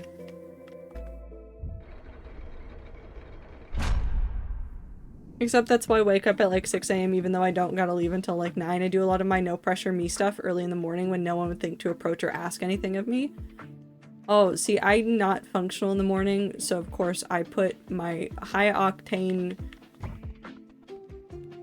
not harvest, my high octane commute to work early in the morning, and then I just wake up, roll over, and go to work. It's fine, I'm safe. I don't drive if I don't feel safe to. Like, if I'm sick or have a migraine, I just don't go to work.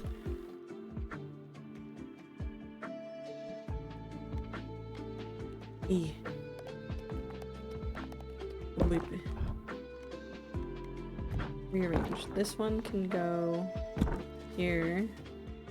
This one can go here. You can be upgraded?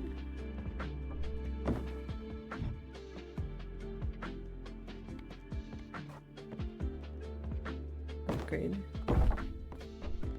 No one else can be upgraded.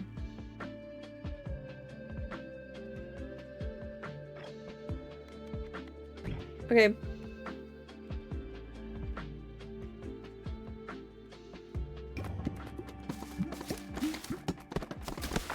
Whee! Oh, I didn't mean to zoom in. I know that hypothetically, but my brain still says you should be able to do more of this stuff. You have plenty of time to do it. You could spend like 3 hours doing nothing. You could have spent that like dealing with the trash heap or something. It's bad brainworms I've been working on in therapy. I believe in you. Also very fair and very much like mornings. I feel justified being lazy because I'm still just waking up. Don't gonna be anywhere yet. Yes. Ioctane feels an appropriate way to describe that. It's commuting in Seattle. It's Ioctane. And I hate it. I want to add that it's double bad brainworms because they're the kind of bad brainworms that make it harder to do the thing. Yeah, that's a struggle. I understand. There's no reason for me to be doing this. But it makes me happy, so... You give me the thing, and I need to do this one with you. And put it in my reasons not to go near big cities list. I don't think it's a reason to not go near big cities.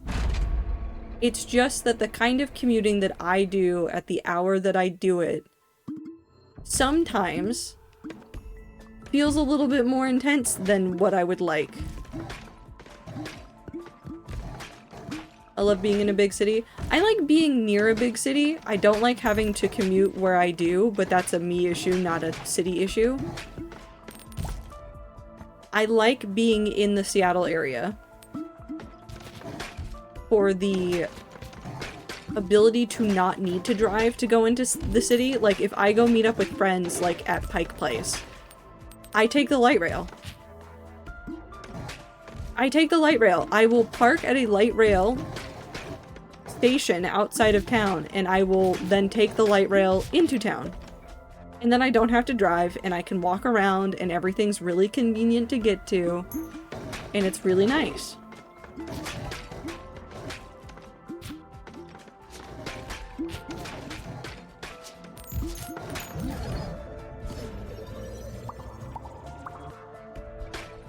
However, the Seattle drivers are stupid. And sometimes when they decide that I going 15 over the speed limit, or no, 10 over the speed limit, they want to do 15, 20 over the speed limit, they decide to hug my lane really close, and I really hate it. And I really hate it. Every time I've tried to learn to drive, I've ended up so anxious I was shaking, so I've decided I don't want to try and do that anymore. I found myself a place where I don't need to. Very fair and valid. I hate driving. That's not true.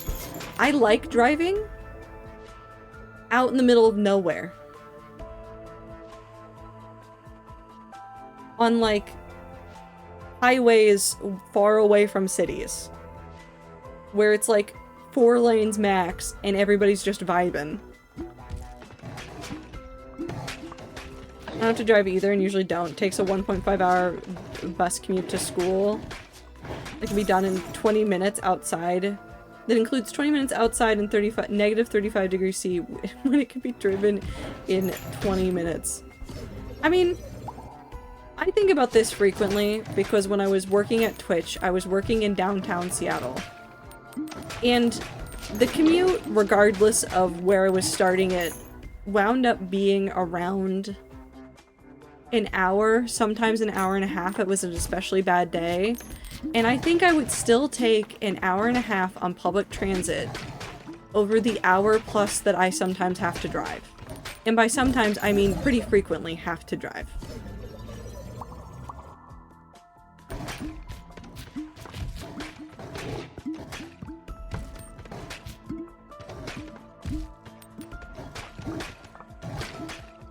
Dude, live on the North Pole.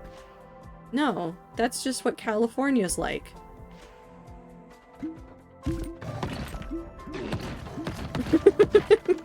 California, which is known for getting below 0 degrees Celsius. Well, yeah, getting below 0 degrees Celsius on a regular basis.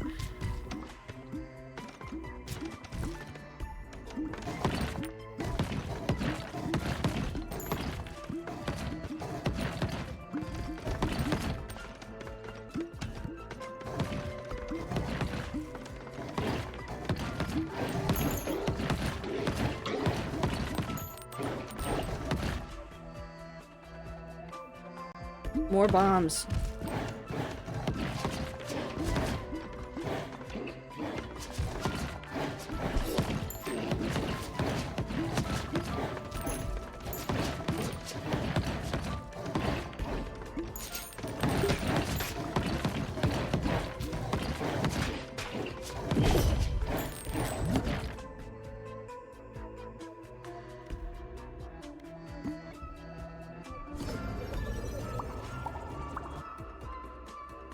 To be honest, I need to get more winter gear. Currently, I just wear jackets and nothing else, so my face and legs and hands freeze, but my torso is fine.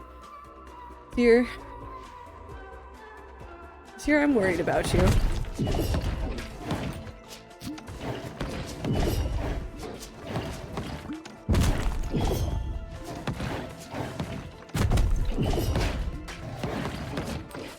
I'm gonna die. Maybe.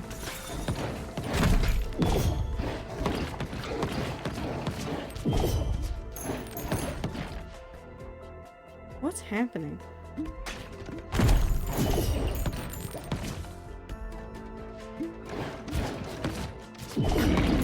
Okay. I'm not allowed to die.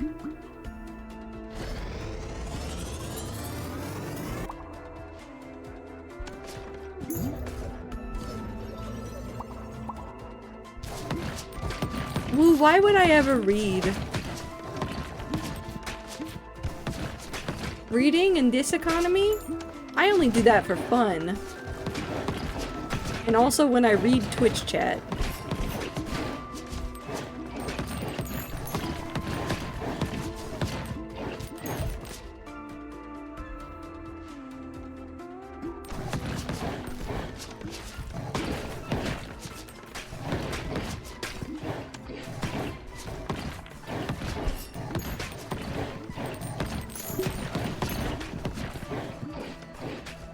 A rule of thumb, if it's less than 2 hours or less than triple the time, I'll try my best to take public transportation over driving.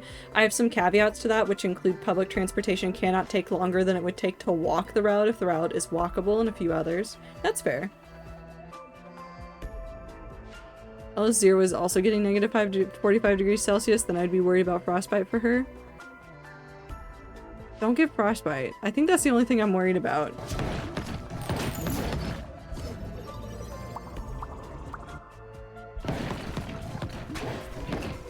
Granted, I say that, but I'm also a deranged person when it comes to wintertime.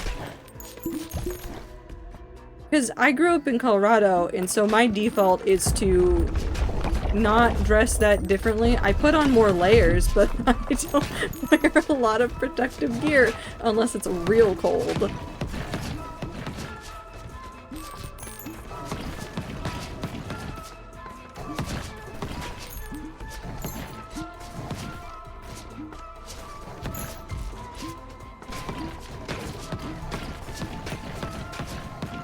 But also, that's like a Colorado person thing. It's like the same thing as like, I don't see anybody in Seattle ever use an umbrella.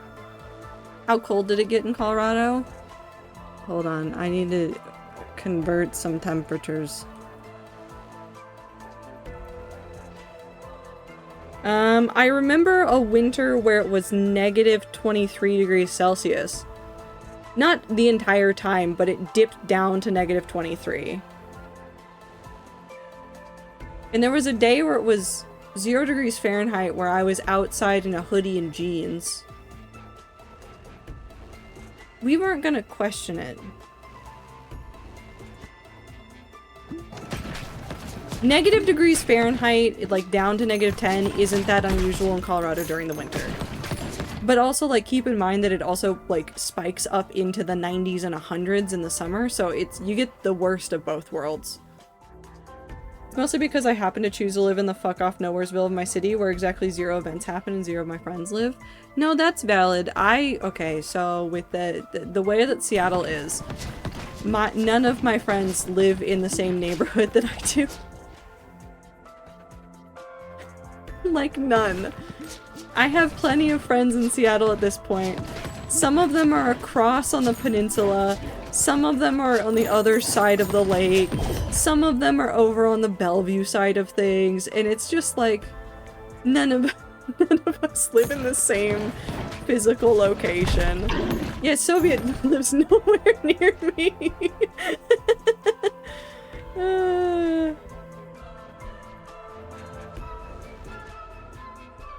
You know what? We're gonna make the spike ball better.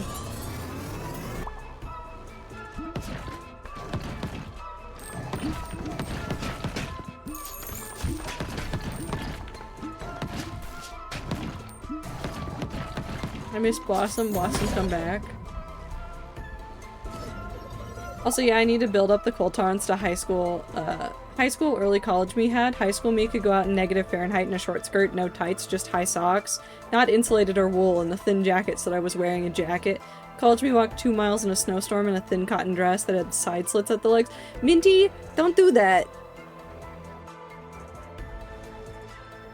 I'm suddenly so worried for you. There's no fun places to go over here either, like no library or fun game stores, nothing. They're all in the other parts of the city. Yeah. I realized the other day that if I really wanted to, instead of driving to the bookstore, I could walk to the bookstore because I forgot that it was only 2 miles away. And then I remembered that, and then I thought about it and was like, but do I want to walk 2 miles there and then 2 miles back to go to the bookstore?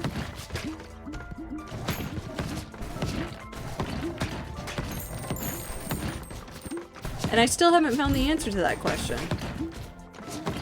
On the one hand, bookstore, but on the other, that's a lot of walking. And there's sidewalk the entire way. I actually tracked it one day because I was like curious about it. And I was like, oh no, there's like sidewalk the entire way there, which is not typical for the Seattle area. There's a lot of areas that just have like jack shit for sidewalks. Just remember you gotta carry the books back. That's fine. I'll suffer. And I don't buy that many books at once, often. Anymore.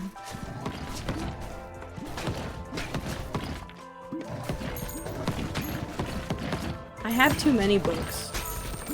I need to make a concerted effort to read more of the books that I already have inside of my house instead of looking at the books in the store going, I could have more books.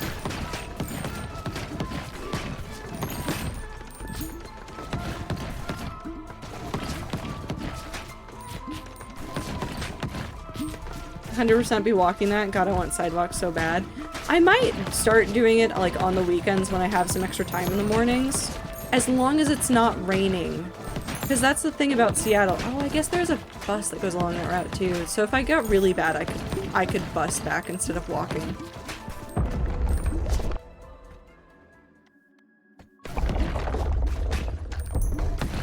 Whoop.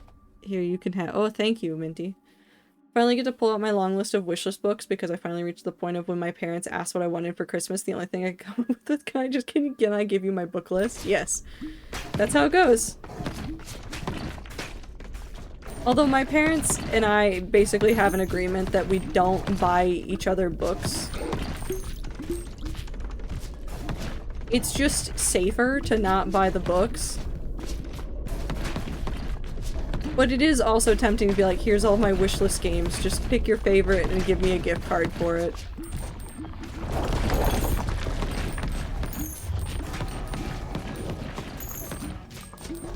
No.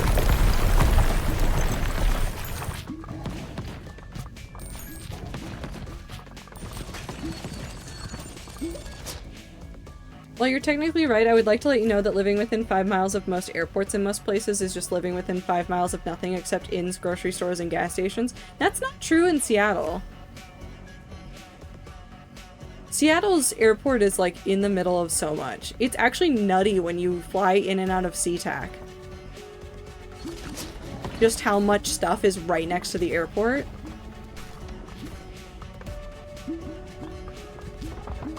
I don't even think that's true for Denver anymore. Denver used to be like that, but now there's so much stuff that's been built up around the airport area.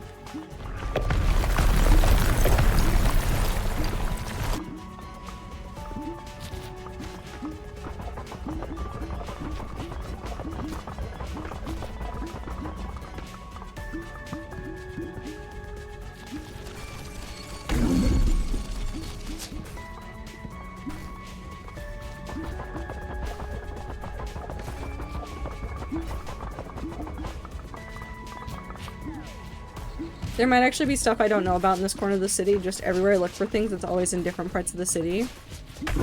I know that I've been, in my walking around to, like, just get out and walk more, I have been, like, picking streets that I go near that I don't go down, just to, like, walk down those streets a little bit and see what's down there. There is a bookstore I need to go to that's in the Cap Hill area in Seattle. Though, because I know that there's a bookstore cat and I just want to go see the bookstore cat.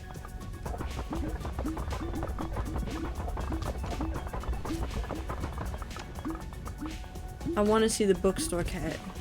It's nowhere near where I live. I think I will make an excuse to go see friends that are nearish there, and then I will tell them that I am first going to the bookstore before I go and see them.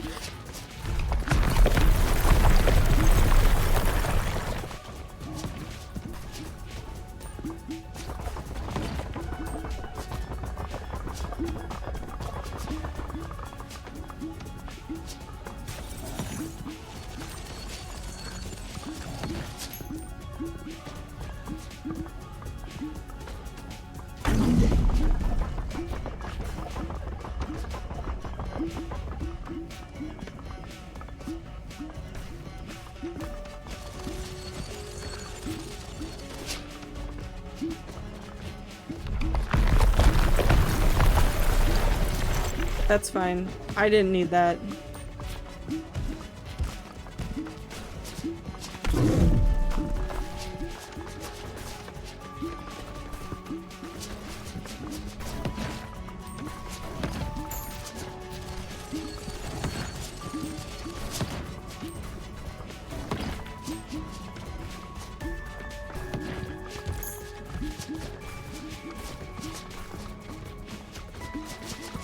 Can I kill you just by hitting things that are not you?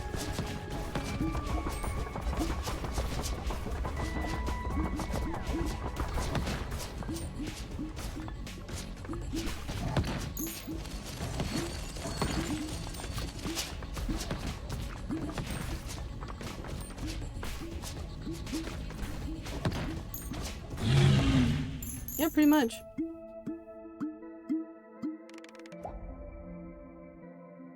Technically, most of those things are actually in the greater city area, but I count that as a city. Oh, I do too. There's a lot of like suburbs around Seattle that I'm like, you're just Seattle. It's fine.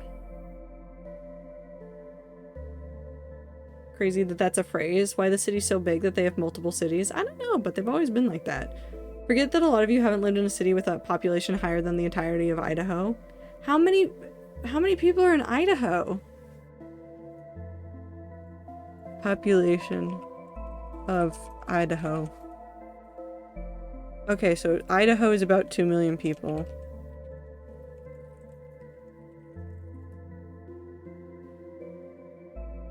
Yeah, my hometown's not more than 2 million.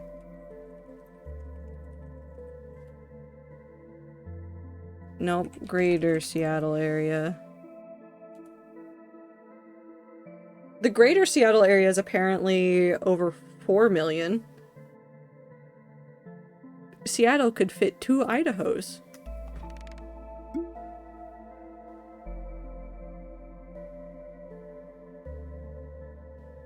I hate that thought, actually, I've decided.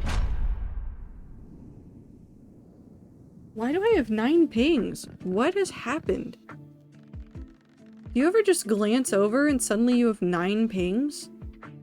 Oh, never mind. I don't have 9 pings. Do you guys want to know how many pings I have from one group chat? I'm opening that later. I have 45 pings.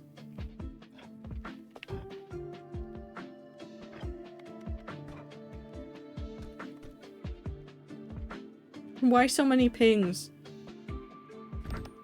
The group chat's really popping off today.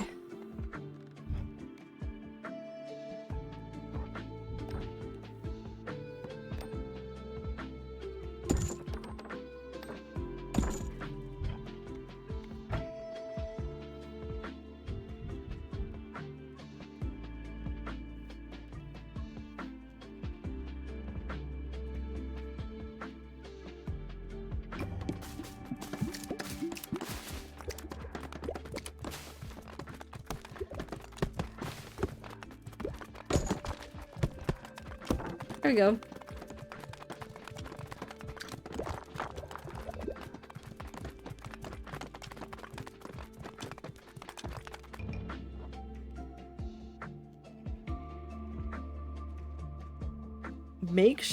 Makeshift Sisyphus?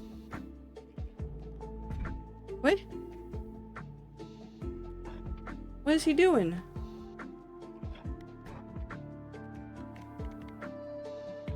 A former king tormented by time. Balls no longer deal direct hit damage, but AoE and status effect damage is increased by 4 times. No baby balls. Oh, I'm gonna hate him.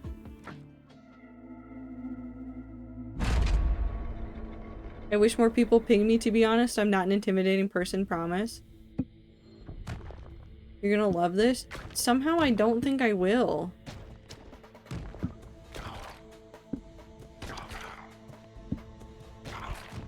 Now I'm trying to think of everything that would be considered AoE.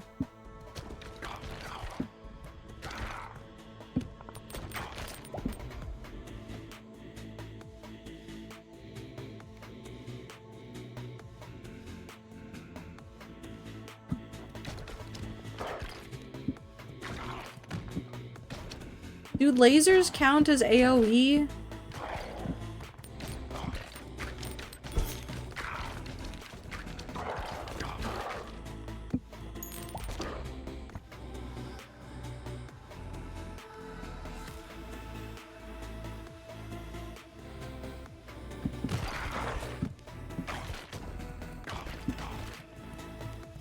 Okay, never mind, I like him. The lasers are fun now.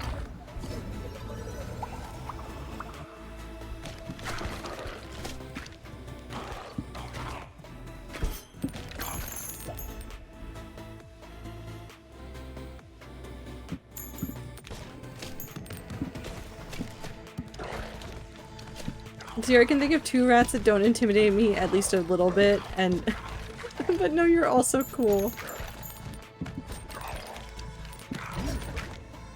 Time to just start DMing Zier every dragon picture I stumble across on the internet.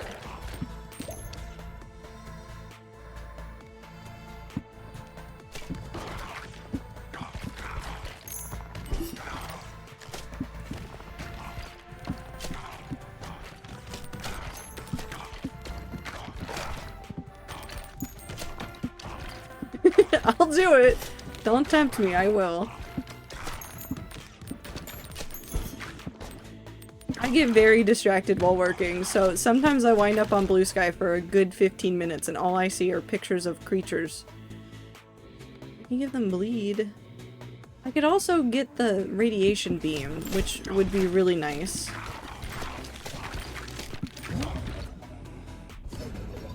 I will tempt you, I want it. Okay.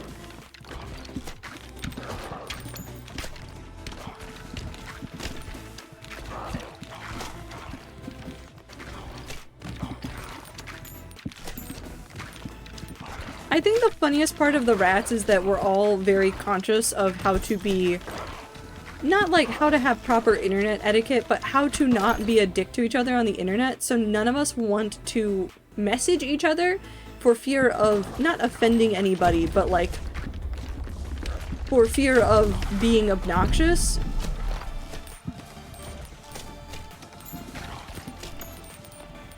And it's not that serious, but we're all very dedicated to this cause of not really bothering each other. So when the rats don't know if they can DM you, they're very shy about it. And then once they realize it's okay, then they just... Oh, this is nice. What the hell am I doing?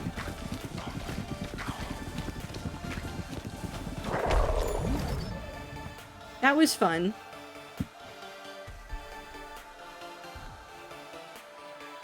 New ball.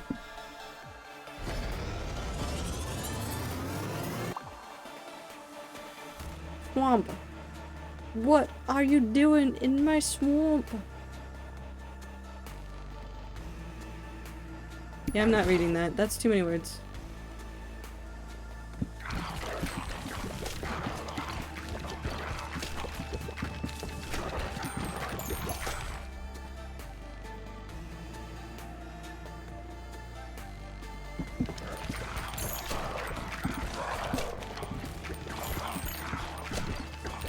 Whee!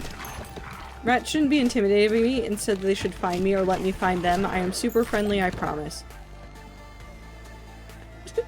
That's like the most ominous sentence you could say at somebody. I can't think of that get out of my swamp now without also thinking about that episode 1 past life image of Joel. It's so good. I'm so excited for more Nice Life this week. I don't think they're gonna make it 3 weeks. I think they're gonna make it 2 weeks.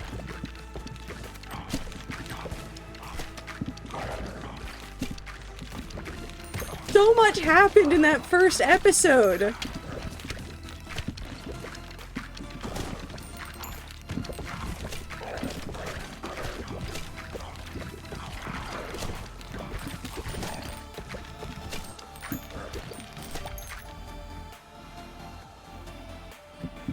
Lasers.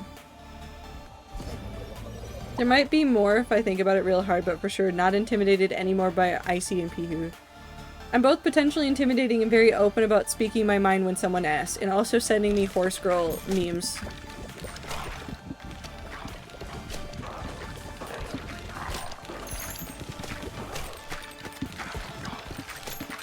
I miss Pihu very often. Me too. I miss lots of the rats that we don't see very often anymore.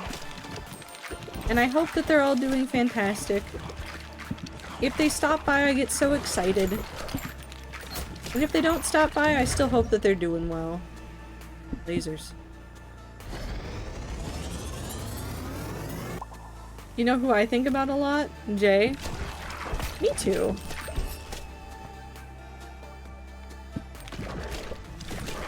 The rat I was firstly intimidated by was Jay. See, I don't ever stress about DM someone because I just don't DM people. Can't stress if you just pretend it's not a thing you can do.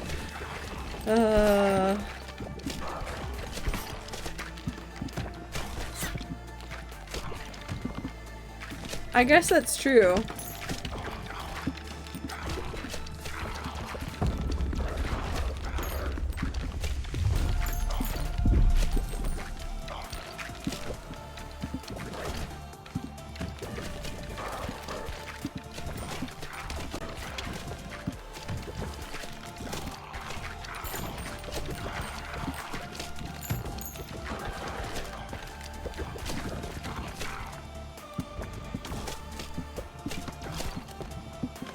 Sir, can you go away, please? I don't like you and your arrows. I don't like your arrows at all. Please go away. Thank you. I want this one. That way I can have that one, so that I can do this.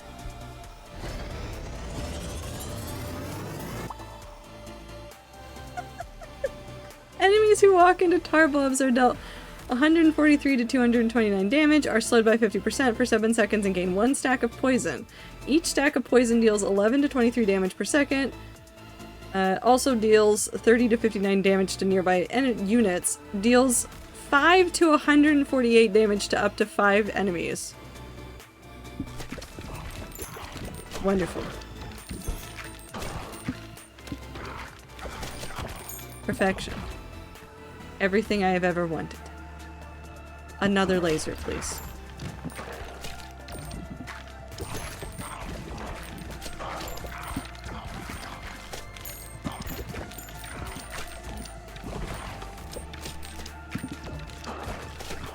It's funny how that works. Jay speaks entirely in caps, yet Jay is the one who screams unintimidating. I love how enthusiastic about everything Jay is, and I hope in my life I am one iota as invested and excited about life as Jay is about everything that Jay sees.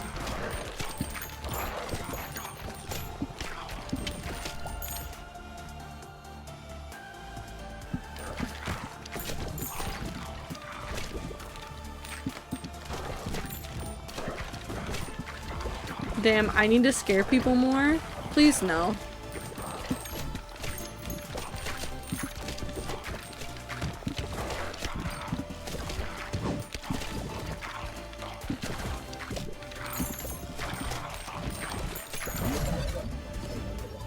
I forget people who have gender outside of pronouns. What do you mean you're not a void with a string tied on them with pronouns? I mean, good for you.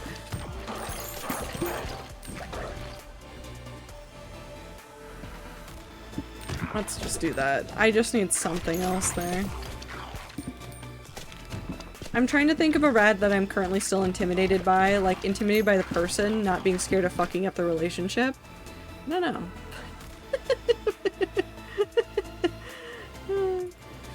Despite how naturally I am, or despite how I am naturally, you can't give out that genuine "I'll kill you if you look at me wrong" vibe. Legally, this is a joke, but I can't give off that vibe of genuine bloodthirst. Woo, I think you would be more likely to somehow prank me than to do anything that would actually make me concerned about my life. I'm usually more concerned about your life because you do things like accidentally stab yourself with a knife while cooking. It's happened more than once. Person in the woods with a stop sign. If I knew it was Woo, I wouldn't be scared.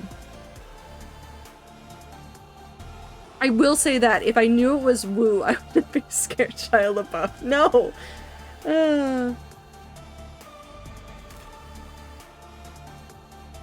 I kind of killed my intimidation of rats because I started seeking them out. That's fair and valid.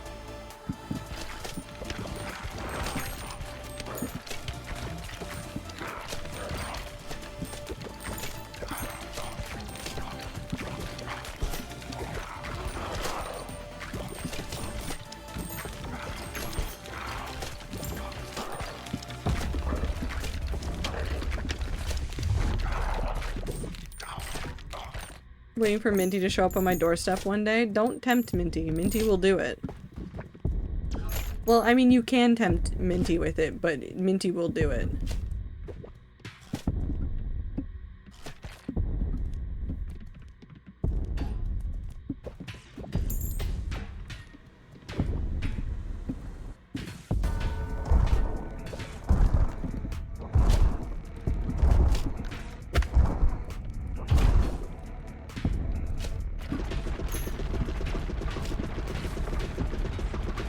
Wee.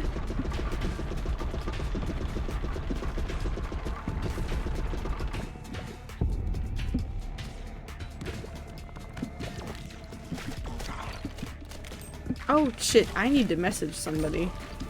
Not any of the rats. There was somebody else that I was trying to catch time to go have coffee with, and I just realized that neither of us have said anything. And so the one day this week where it would work is probably not going to work, but none of us have said anything about other days next week.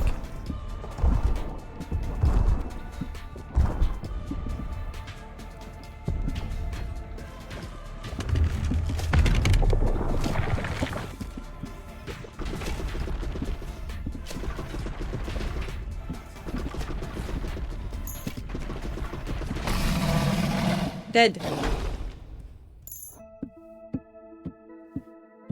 Oof. Minty and Zir just miss each other.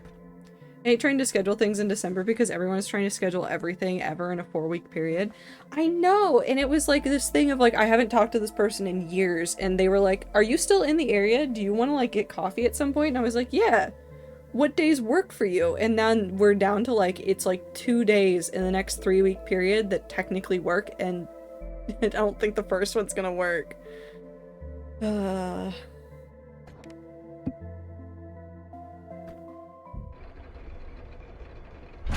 Yum.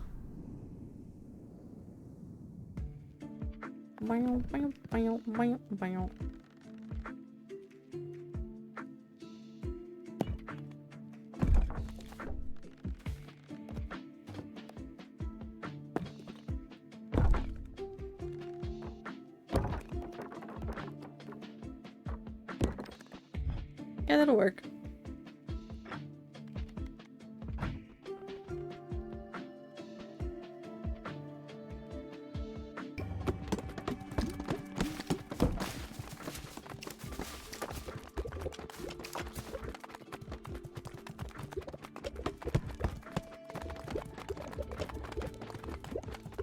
I don't think I can get- oh no, they will hit it again, but I don't think they'll hit it enough to finish it before this. No, they did!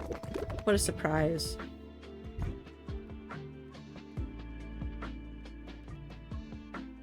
I need to make this into a real town at some point, but alas, that day is not today.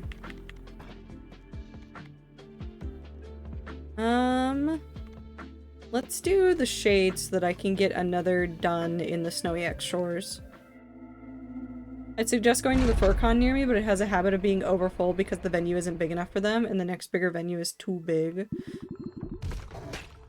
Oh, those darn furries. Taking up so much space and so little space at the same time.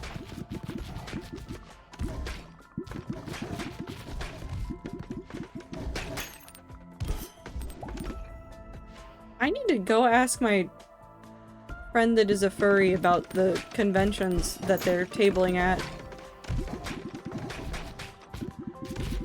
I don't think they've been at conventions that I've heard of Lucky traveling to, but it would be really funny if my one furry friend had met Lucky before I ever met Lucky, and we have no context because those two parts of my life are very disparate. It would be really funny, though.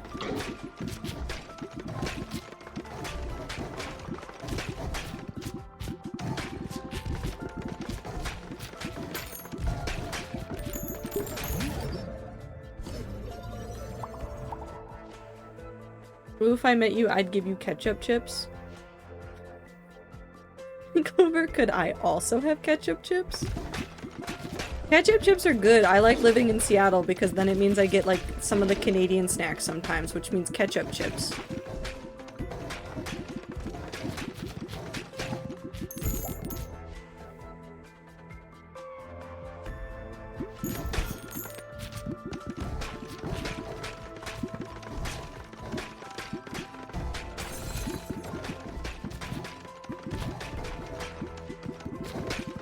Come on.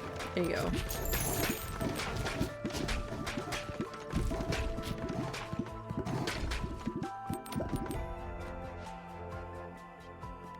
Earthquake.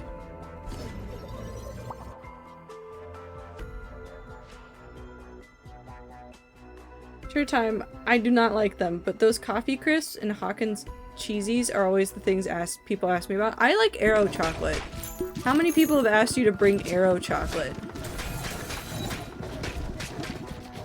I had a couple of Canadian coworkers that every time they went home I was like, if you bring me Aero chocolate, I will pay you handsomely.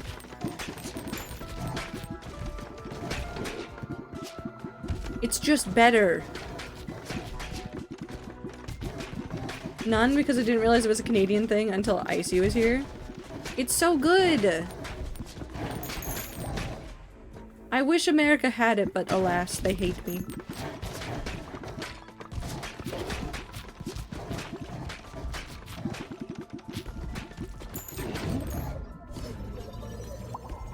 I love mint arrows. I love mint chocolate.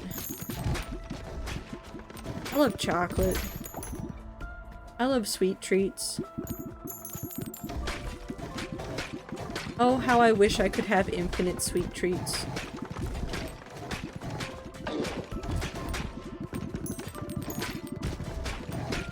I have after eights with me right now? What are after eights?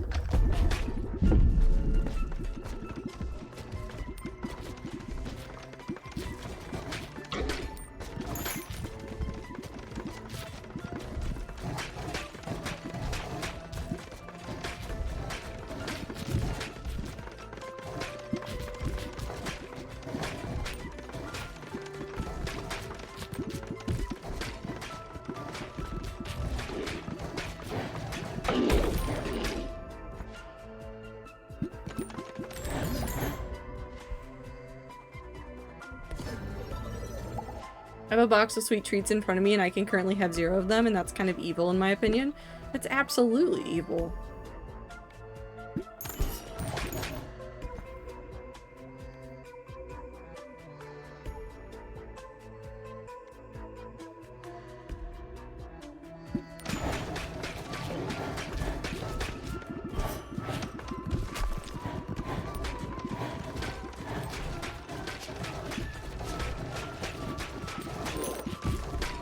Whee!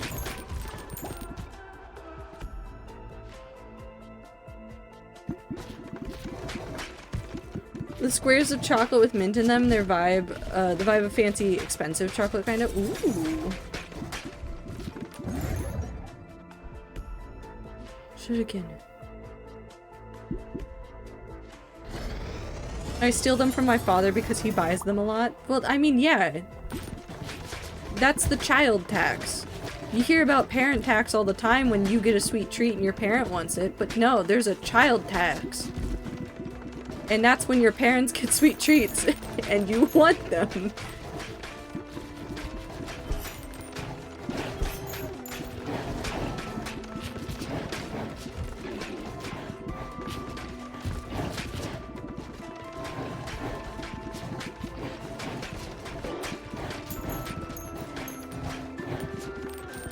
Whee!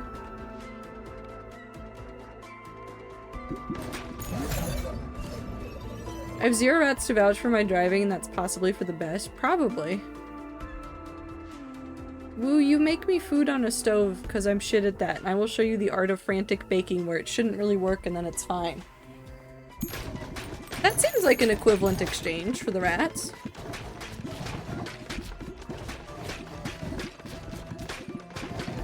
I should learn how to cook without having an anxiety attack. I know that there's a lot of people that on the internet, because I look for lazy ways to cook, and I think one of the things I might buy myself for Christmas is one of like the slap chops, where it's just a container with a whole bunch of knives and some wire on top of it, and then you go foot-tunk, and then you've chopped up an entire cucumber and it's taking you like 5 seconds.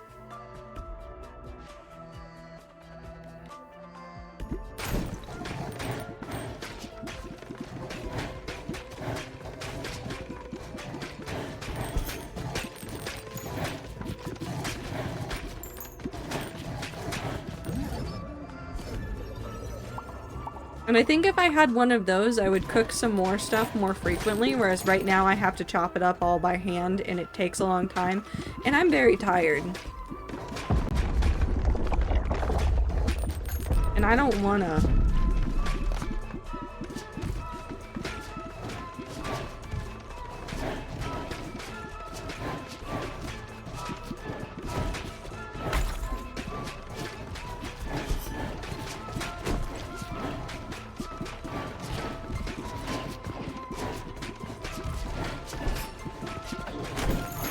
We'll just tank that.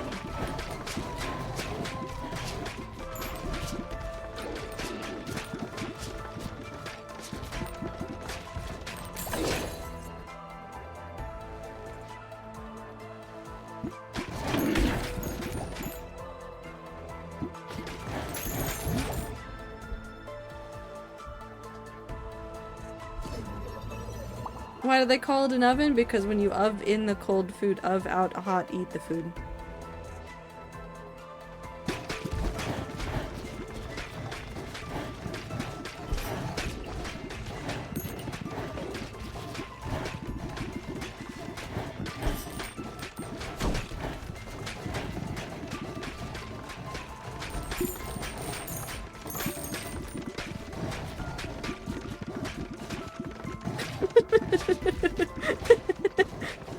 Minty can stop Woo. Minty cannot stop me from saying the thing. Anyways, I want a slap chop so that I can make things easier. Because then I could do there's a recipe that somebody makes, and I did not make it, name it this, so please don't think that I am saying anything offensive. But somebody had a recipe that they literally just called their autism chow, and essentially what it is it's a bean chili with ground beef in it. But they called it their autism chow, and I want to make it, but I don't want to have to go through the process of cutting up an onion and peppers. I just want to prep the peppers and then slam it in there. Are they British? No. But he also did say in his video that he got 3 colors of beans because he assumed, like the Power Rangers, they have different abilities. Which is... in out hot ven of off out in. Valid. Yeah.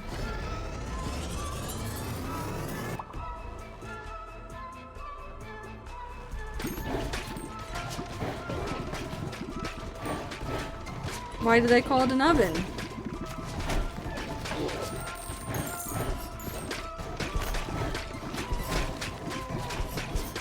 I'm gonna die. I'm going to die. Just kidding. I'm never allowed to die, apparently.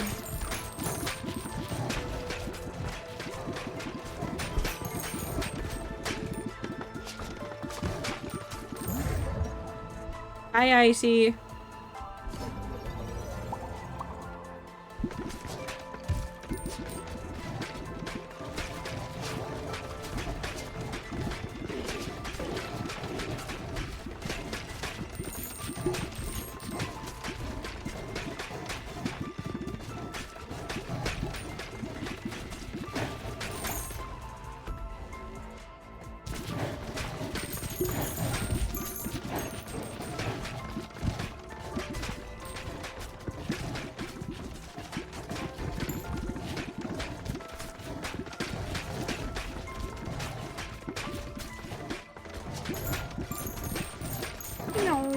Hi, Aether.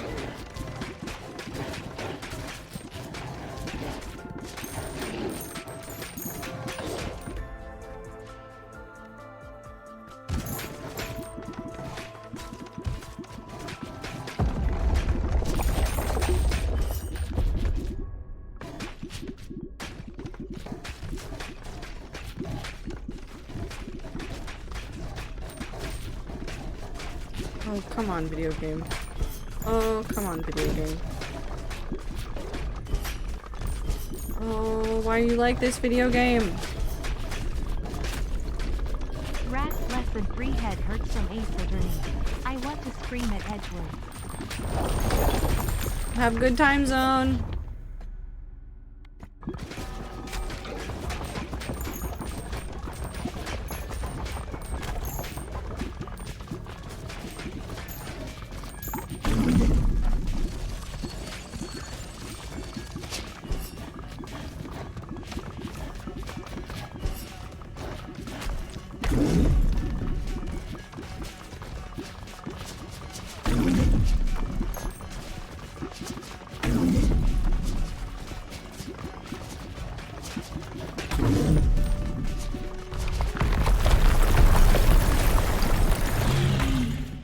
Okay, I'm fine.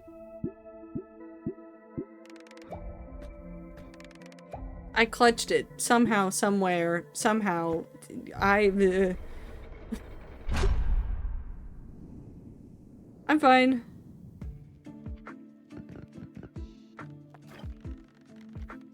Okay, what can I build? Ooh, I want this one. Have a good time zone, Clover. Take care of yourself.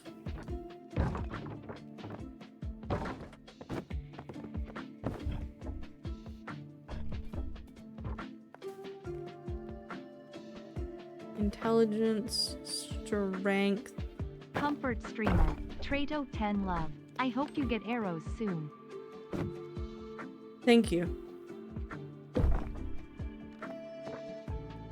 It's the only way I can combat everything that's going on.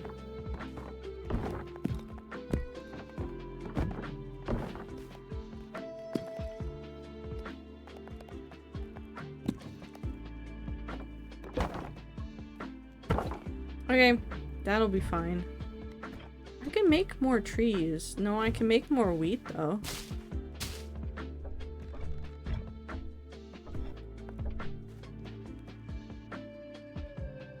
Upgrade. Upgrade. Upgrade.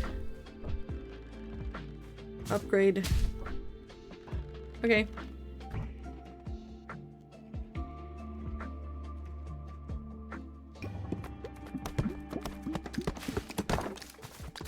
More wheat.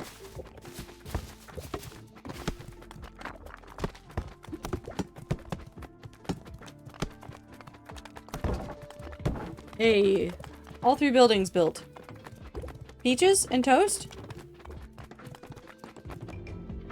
Oh, now I want peaches and toast. Would I be insane if I took canned peaches to work? To make peaches and toast? Egg.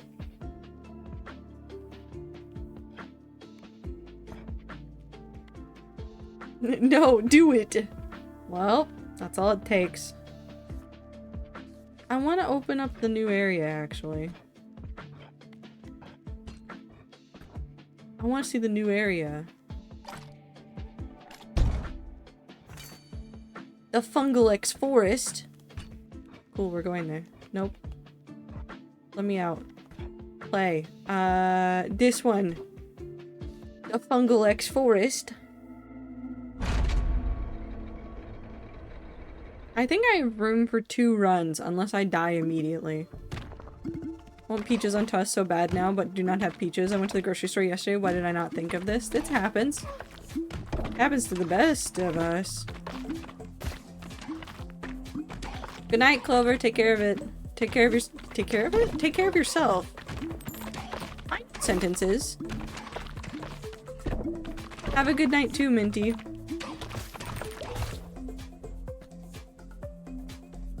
Who needs sentences when can say nonsense?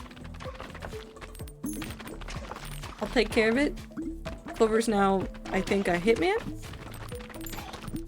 I don't know what for, but that's what it sounds like.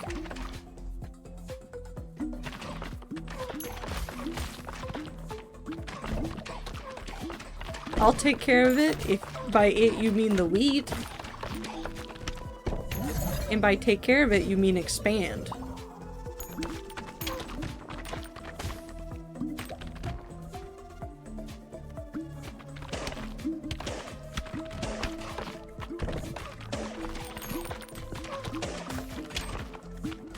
Oh, I do not like these mushrooms that want to go very fast.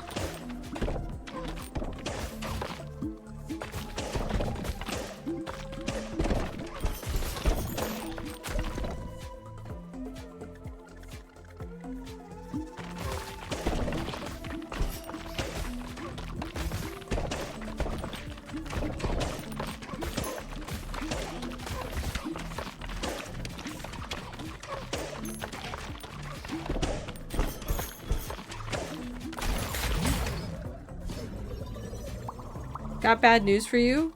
Not sure those are mushrooms. They look like fun guys.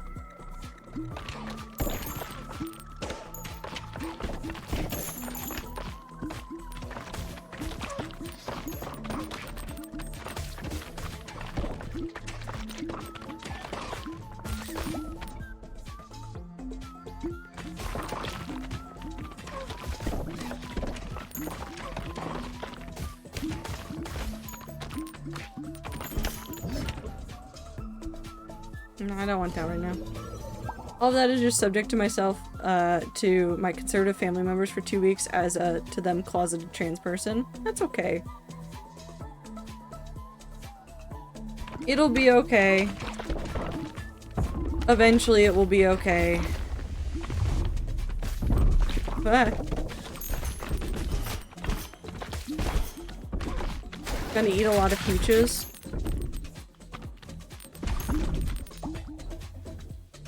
You know what? That'd be nice.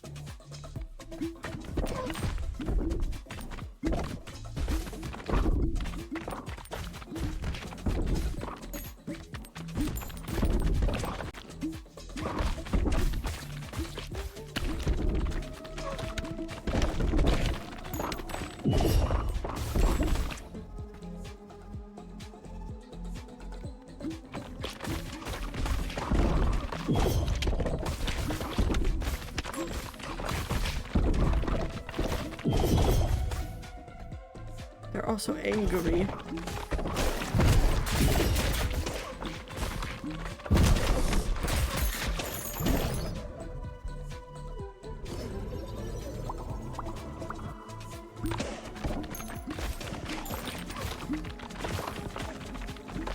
But also, if you don't want to go somewhere, no one can force you to go there. You are an adult, Zier. There might be some obligations you need to take care of, but you can also say no to a lot of things. Evolution. A bomb!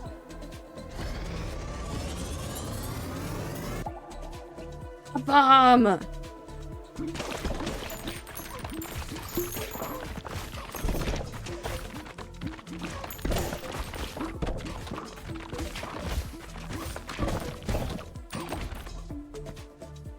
I've been given a bomb.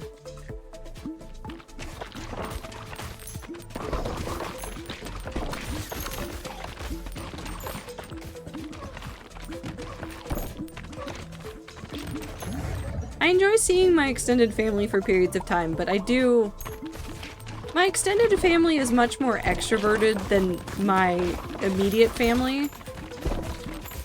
So it's a lot. It's a lot.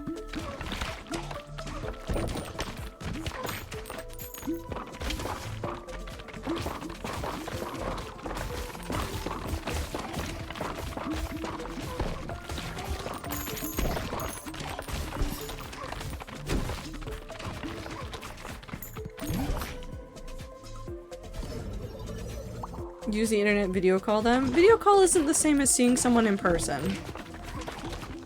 It can help, but it doesn't replace anything.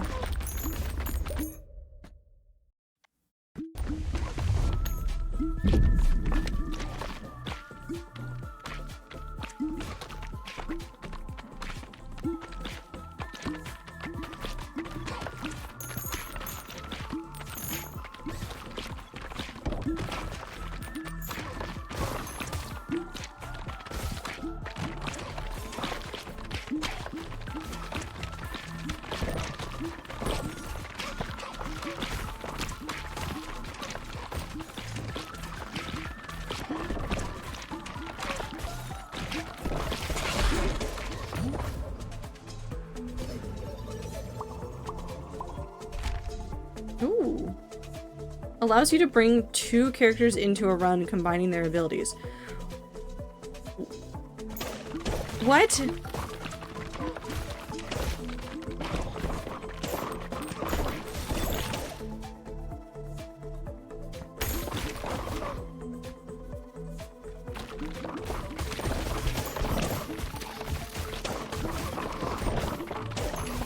What?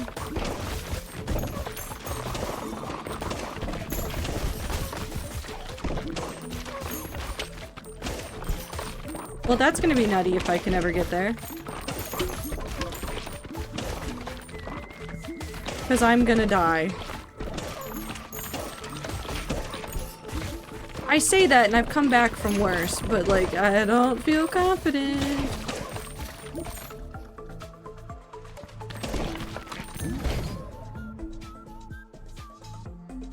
Sure.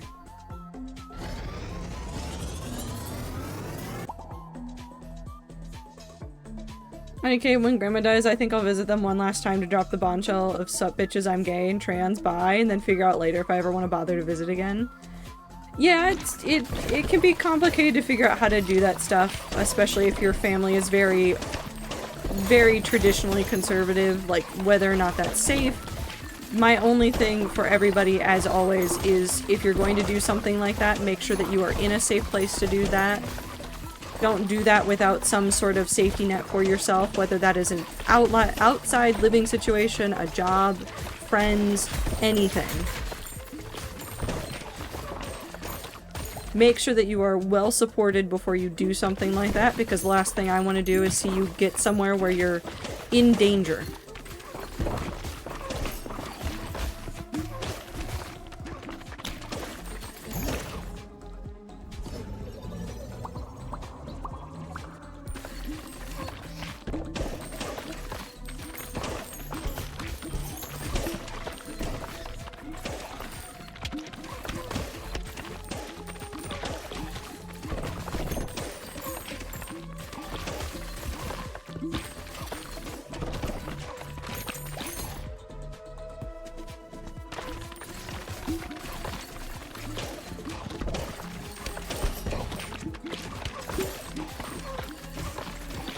I received no support from my family, not in a they don't want to give me anyway, but in a I don't need it way. Yeah.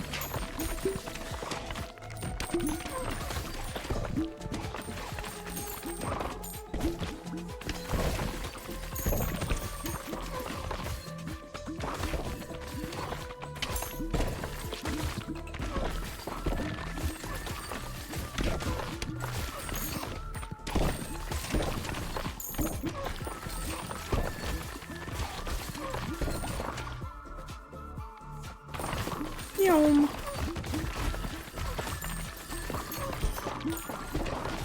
You need to die. These are some weird fungus. I think I hate some of them. Oh god. Hey, video game? What the fuck is happening?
Whoa.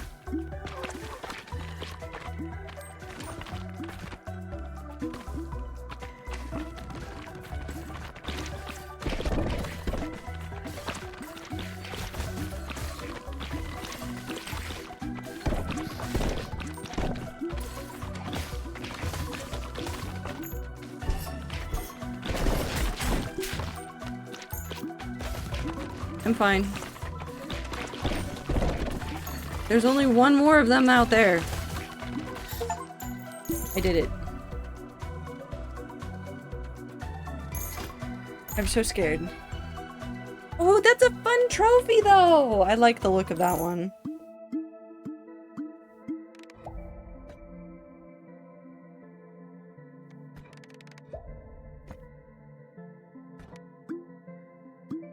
So as someone that's initiated and realistically has no horse girl in the game, does coming out usually entail the... Hold on. Hold on. Hold on. There's someone who has no horse girl in the game.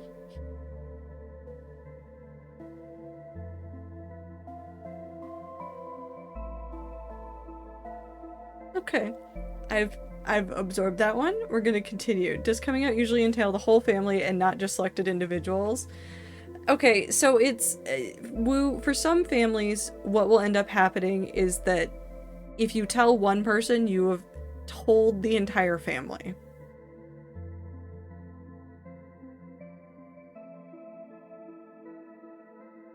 There's gonna be people in families that are like that, and so that's usually like when you're telling immediate or extended family, but extended but close family, you want to be aware.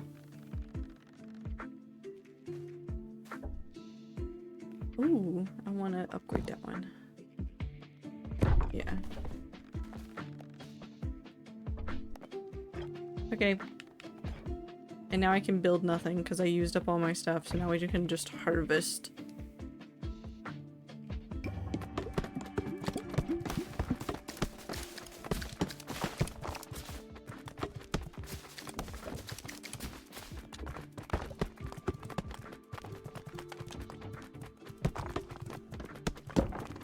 Yay! Oh, they escaped containment. That's fine. To be honest, I kind of regret telling my dad because he's always right on the edge of fucking it up and outing me to everyone. And that's the other concern, is that somebody might accidentally let it slip without meaning to. It's not easy, it's not simple, it's just the way it is. We need to do more of these ones, so let's go ahead and do the Snowy X Shores with them. And then this will probably be the last run that we do, and then I will end stream and go away and go to bed.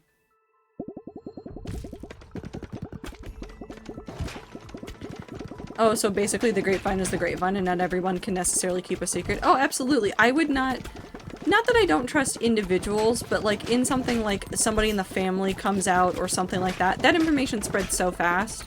Like, I think about the speed at which information spreads within my family. Because there's a couple family members that are having some health issues, and sometimes news slowly trickles out about what's going on, and sometimes I see a message that seems innocuous, and then 10 seconds later I have a text from my mom about what's going on behind the scenes because she wants to make sure that I know. So like, and I know the same happens for some of my cousins as well, and so we know that the information goes everywhere all at once.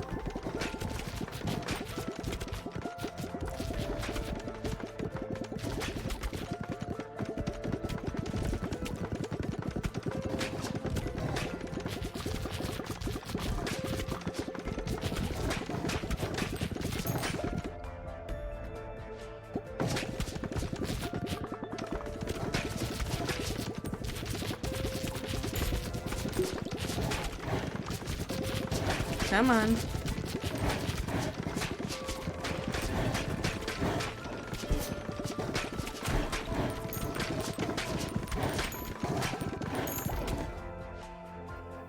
I figured it really was just a 50-50. Now I know which one is the correct answer. Yeep. Some families are different though. Sometimes if you come out to one family member and are very explicit about like, hey, don't say this to anyone, you can trust them. But I don't know. It's tough deciding who you can trust if you're doing something like coming out and you're not ready to be out to everybody yet.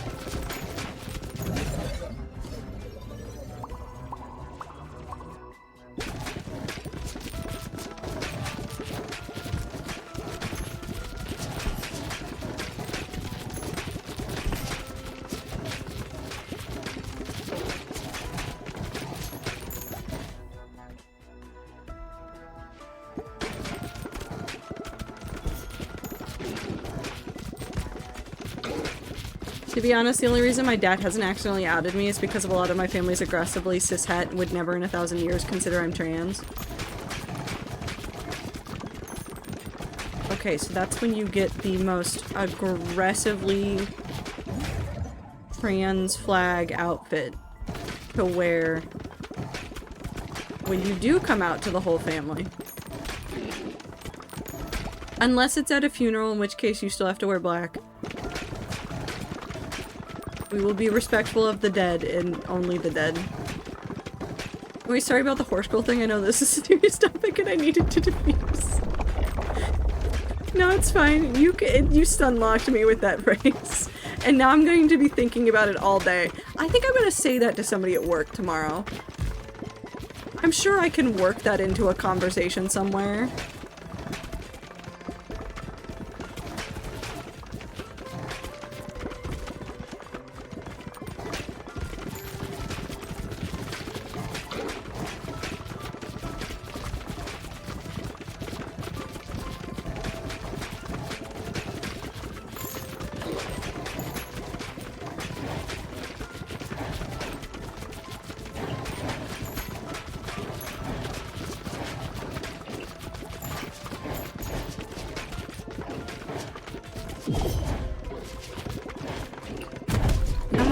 There you go.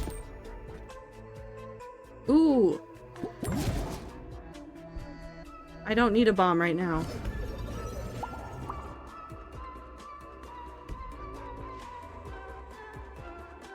Because going my wonderful, or my wonderful child of mine, every time you refer to me is just screaming, I don't know how to gender my clothes to change style. Oh no. They'll get there. Maybe. Are you thinking of ball stonks? No, I just got this. And I want to see what it does.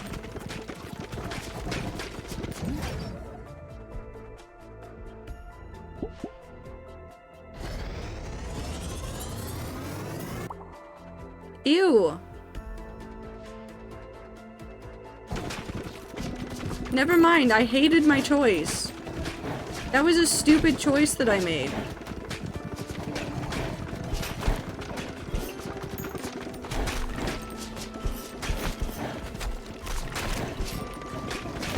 I'm gonna die because of this choice.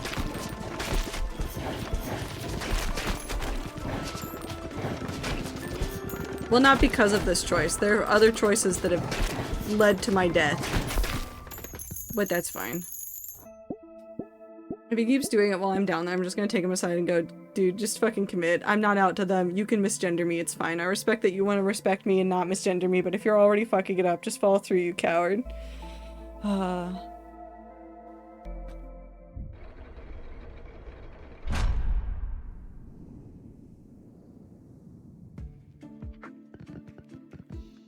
How much does it cost to expand?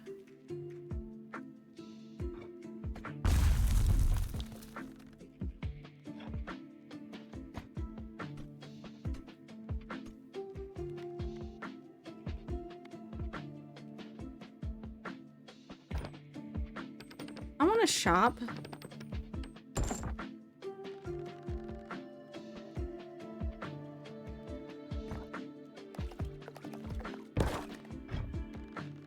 I think that particular ball I'm thinking of has the worst descriptor of what it is. Well, now I'm afraid.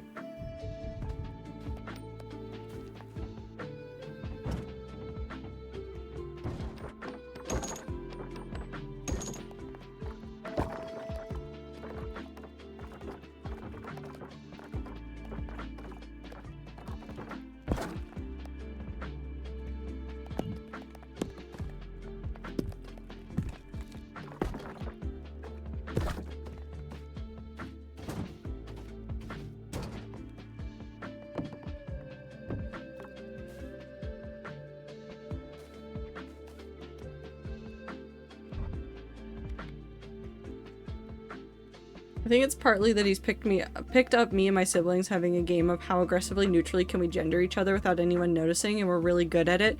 He thinks he's more clever than he is and wants in. Well, at least it's kind of sweet. Could be much worse.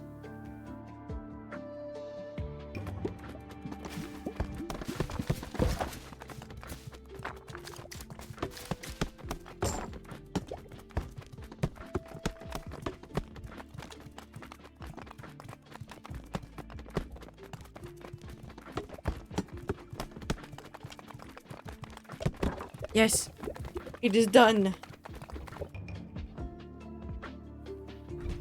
Cool, so now what we're going to do is we're going to start putting these over in this corner.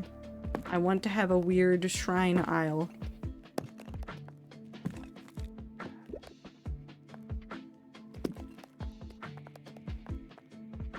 Those can go over there.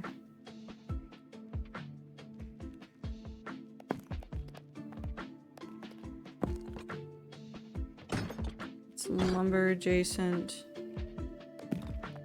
This can go right there.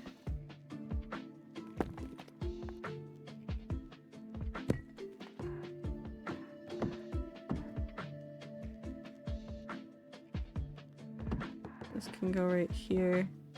EP Night Rats, have a good night. We're gonna end stream soon. We're gonna put all the improvement buildings over there.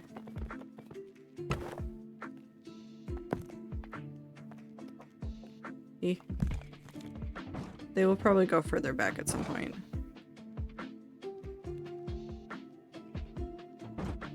This one I need to figure out where I want to put later. This can remain right here. Yeah, let's just move all of you back. Your balls have a market? The balls do have a market now.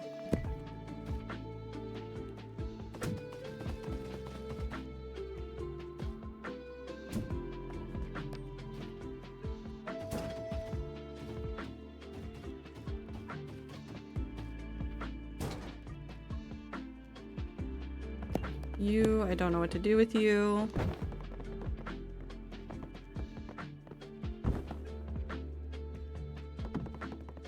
You go up here.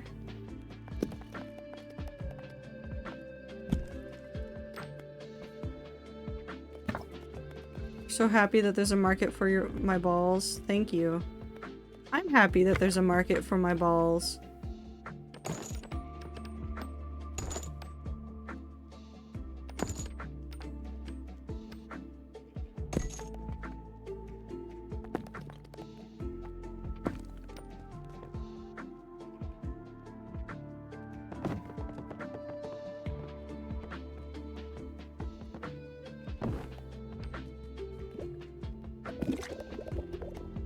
Oh no.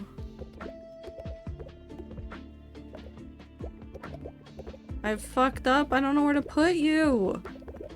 I guess you go over here.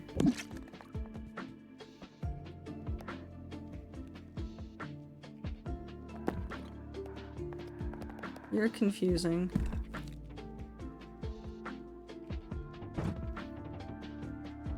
And I guess you go here. Boop. I guess I could make you... No, because that looks funny. Sure. Okay, I'm satisfied with this. I'm leaving.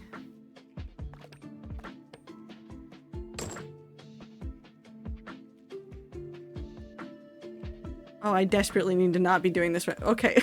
I'm leaving. We're leaving. Quit. Yes, save, quit. I'm done. I need to be free before I look at the market. I don't need to look at the market for my balls. It's fine. Everything's good. I'm fantastic. Anyways, hi everybody.